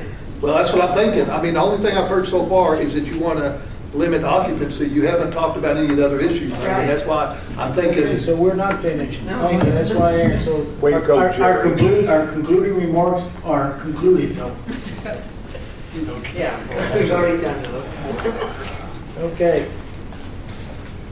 Well, we had a motion by Jerry. I don't hear a second, so let's move forward. Okay. Okay, so Mayor and Council, on page 33 of your agenda packet, again, it speaks to R1 areas. I think that's the primary concern that we've been discussing this evening. And it is, Jason summarized his previous presentation. He outlined 4 different options, and we just need council's feedback on these different options so that we can come back with it.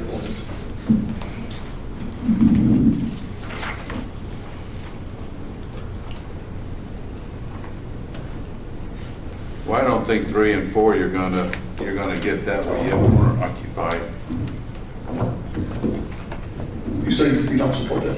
I don't think that's gonna work. Now that would be for that is for R1. I don't know, that might be not bad. What? And then for non-owner occupied, you would have a conditional use permit. Justin, would you explain R1 and STR how that works again, R1? How you can have an STR on an R1? Current zoning? Yeah. Okay, so currently under the R1 zoning, there's a couple of options you can do one. It can be, you can rent out rooms in your residence if you are the owner or operator. The second one is if you have a lot that is 10,000 square feet or more, you can do the short-term rental without being the owner or operator. So theoretically, they're not permitted in R1A because of that. Other than that, that's basically the limit. The code does talk about having a separate accessory unit, so I think that's something that we need some clarification. From a legal standpoint, we're not sure what that means, but it's really... I want to understand, if I have my home, it's my vacation home, and I want to do a short-term rental in the back on an R1, that's permissible because I own my vacation home. I don't have to reside there. It's a difficult question. The reality is you get one STR permit. That's what we've been allowed. Okay. So you the can't way it's have written, that. that's the interpretation. You can't have two. So Okay. if you want to live in back, rent in front, you could do that. You could live in front, rent in back. You could do that now. Or you could rent out the front and leave the back open. Yes, yes. But you could not, we would not permit, that request has come through, and when we get 2 requests for STR permits in R1 neighborhoods, we deny you get 1 permit. I think that's where the most confusion is in the R1, what you can and can't have there, what's allowed and not allowed, so. Well, that's I would suggest, I'm gonna speak first, I would suggest we keep R1 as we have it. And I'll let the council. That is what then? What is the current regulation for the R1? Is owner occupied? No. Shelby's going to turn this one over. Currently, what we allow in R1 is you're allowed 1 single-family residence, and on the properties that have multiples, you can have 1 short-term rental. So, for example, if you have a property that has 2 units, a guest house and primary residence, only one of those structures, one of those units, may occupy as a short-term rental, and then the ownership can live in one or leave that second unit vacant. So, single-family residential allows for 1 short-term rental, unless you have a home that you reside in full-time, and you want to rent out rooms within your residence up to 8. Think a traditional bed and breakfast. But if the owner is not occupied, one of those structures can be a long-term rental. I mean, no. Not interpretations. As far as STR permits go, Daniel, you want to? It's not clear. That's one of the issues we run into, is it's just not clear. Okay. But generally, the interpretation has been 1 STR permit for 1 R1 lot. Okay, and so the 1 STR permit for the 1 R1 lot could be a 800, it could, based upon your square footage, you could have a 2-person STR, or you could have an STR that sleeps 16. Correct. Okay. No, there's Yes. a limit in here. In the current. So currently, the only limit to occupancy is. You might want to speak into the mic, please. Sorry, is this Thank you. Well, it's not for me, it's for the live streamers, they can't hear as well. Yes, sir, thank you for that. So currently, the limit to the occupancy is based on square footage. So our current ordinance, we speak to the International Fire Code, which references 1 person per 200 square feet of living space. So that wouldn't include your porches, it wouldn't include your gazebo, but it would include the living space of the unit. That's how we calculate occupancy currently. I'd like to discuss it more. Yeah, I would too. Well,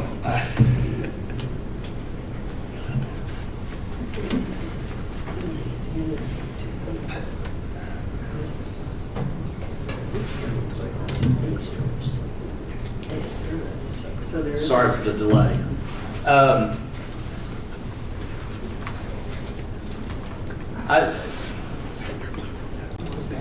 Yeah, I'll pass right then.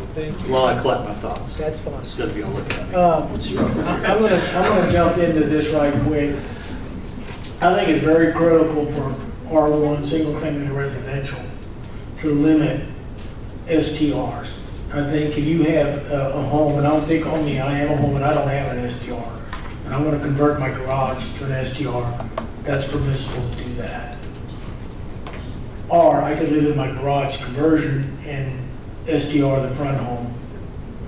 But single-family residential, in my opinion, means single-family residential, so I don't think it's appropriate to lease out both structures, whether long-term or short-term. Is that a fair statement for R1? So you would you're not a fan of accessory dwelling units in an R1s? One rental, one lot. One short-term, and the other one is, occupied by whoever owns it, whether it's a vacation home or not. One rental is all you get. Either full, you can have one, I can rent my house out full-time. I can move out to my barn in the country and rent my house out full-time, or I have the option of renting it out short-term. But I can't put another structure back there and rent it as well in R1. Is I think appropriate for R1 neighborhoods. Charlie, from an affordable housing perspective, you're wiping out a bunch of available affordable housing by doing it that way, by not letting them be long-term rentals. You're restricting the long-term rental market now. But you're also impacting the neighborhood. But long-term renters are neighbors. I live in a rental house, I'm a neighbor. So you're saying I'm not a neighbor if I don't own the house? My experience with rental property, long-term rental property, is to find a really good tenant is, I'm not going to say you can't, but the ones that I've seen rent properties aren't as stellar as you might be. Now, I just want to point out the impact on affordable housing by not allowing someone to put one of those units as a long-term rental, because we need long-term rentals. I appreciate your comment, but let's talk about that some other time. Thank you. Okay. Go ahead, Kathy. Okay, under option 3, we pretty much, it goes back to the way it's been interpreted in the past. But I agree with Polly. I think that if you have one house and one separate dwelling unit, and we could regulate the size, could be a one-bedroom cottage, along with the original house. If we allow an owner to rent out long-term that house, we are helping make living here a little more affordable, and we're providing housing for people who want to get a job here, like a doctor or a nurse or a school teacher, but they don't have a place to stay until they can find something that's affordable to them, if there is anything like that. So I agree, we wipe out, if we don't permit long-term rental of those R1 homes, we're losing an opportunity, perhaps. I need to comment that R1, we need to rezone to R2. So you're putting multiple families on a single-family residential lot. Is that a fair statement, Daniel or Justin? Would zoning need to be changed from R1 to R2 to accomplish that? I don't know that the zoning district would need to be changed. The definition and the purpose statement of that zoning district may need some modifications, but ultimately the name could stay the same, and as long as we updated the land use chart and the corresponding regulations. And we could control the size of the units, the number of occupants in the short-term or the B&B part. We can do that in almost all of them. Right, so it doesn't have to be a big advantage in R1. Okay, so Jason, here's my situation. I live in R2. I have a house, my wife and I live in, and I have a red house directly behind my building. Okay. So if I was in R1, I've got my house. I guess that the red house in back would be considered an accessory building. Okay. Now, so under the code, if I live in my house, I could rent out the other house as an STR. Correct. Okay. If I rent out my house, could I rent out the accessory building as an STR? Yes. If it's long-term. If it's a long-term. Right.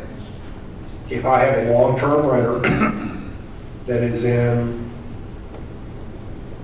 my house, can I rent out the accessory building as an STR? I'm not living on premise. In R1? I'm in R1, yes. You would only have one rental permit.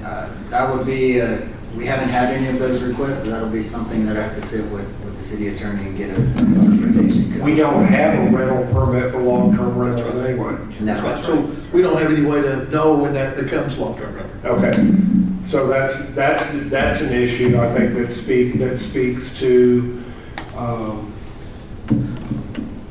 affordable housing in Fredericksburg. So I could see an owner of a piece of property that has two structures. I agree that they both should not be short-term rentals. But if we're going to allow I'm going to say a homesteaded owner to live in one of the structures and rent the other one out as a short-term rental, I think we can make a case that while the renter, the long-term renter, doesn't have a homestead, they do everything that the owner does. So that's kind of where I am. I'd like to. Do we need to have some more rental space? My issue and my continuing problem has been with the accessory dwelling unit idea is, they put an ADU on the back and it becomes another STR. Okay, and that's been a concern. I know of ours, it's been a concern of mine. But if it's long-term, I see a lot of difference between a long-term rental and a short-term rental. A long-term rental, in my rent house, I had the same people. I had long-term renters. Maybe I was too cheap with my rent. That was probably the case. But, I think long-term renters can help. They can help build neighborhoods, depending upon the renters. If you got bad renters, you get rid of them. And if they trash your property, if they're not good, then fine. There are other people out there that are good renters. So I think that's I could do some. I think there's some things in option 3 that I could live with. I think I would have to have some more discussion about requiring a cup for a non-owner occupied STR.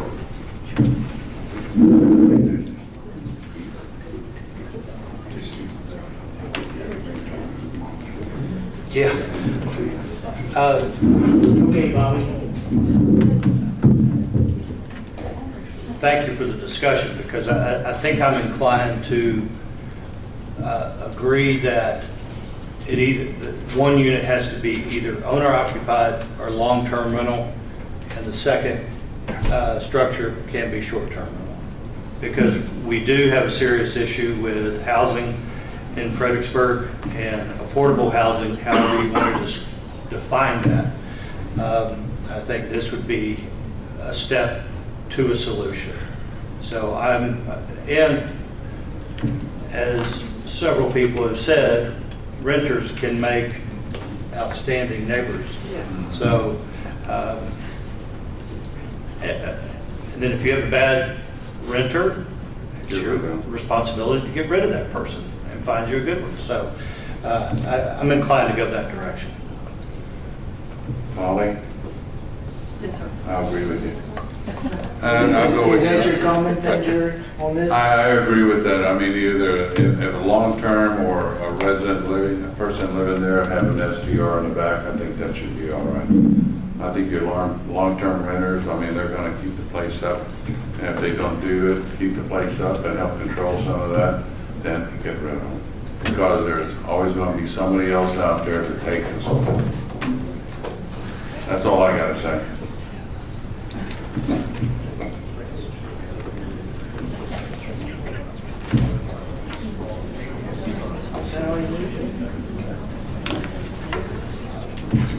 I want to be sure I understand what we're driving at. So 2 structures on a property in R1, one can be rented from One be an her, STR. which is 90 days or more.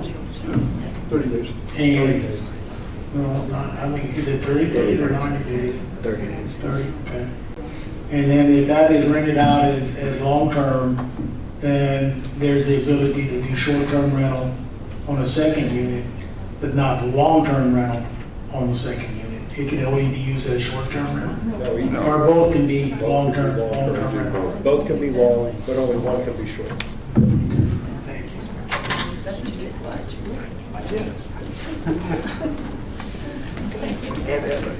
I mean, you got some direction. We got it. We got it?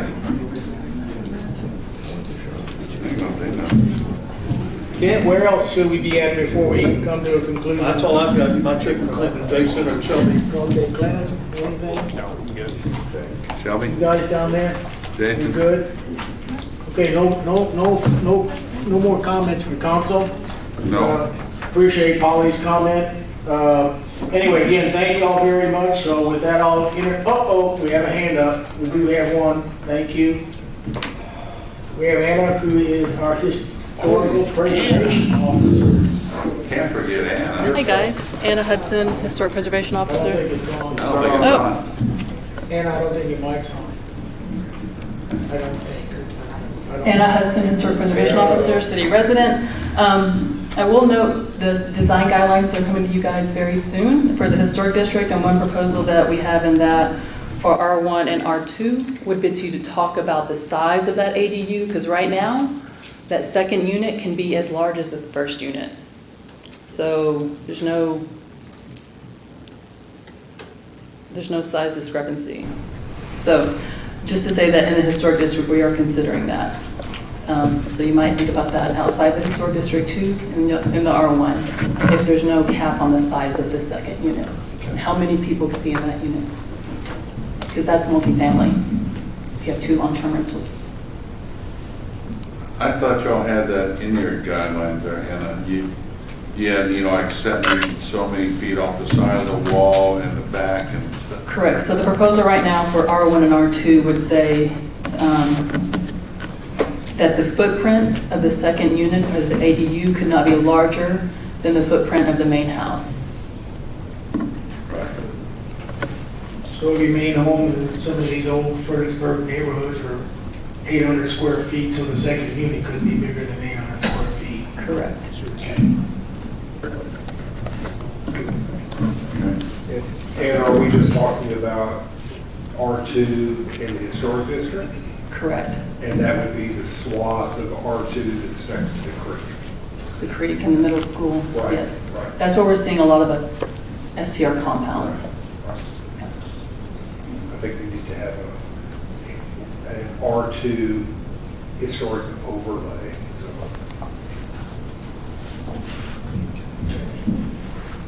All right. I think we're done. All right, I'll entertain a motion to adjourn. So moved. Got a motion by Bobby, second by Jerry. If there is no further discussion, all those in favor? Aye. Motion carries 5-0. Thank you. And again, thank you, ladies and gentlemen.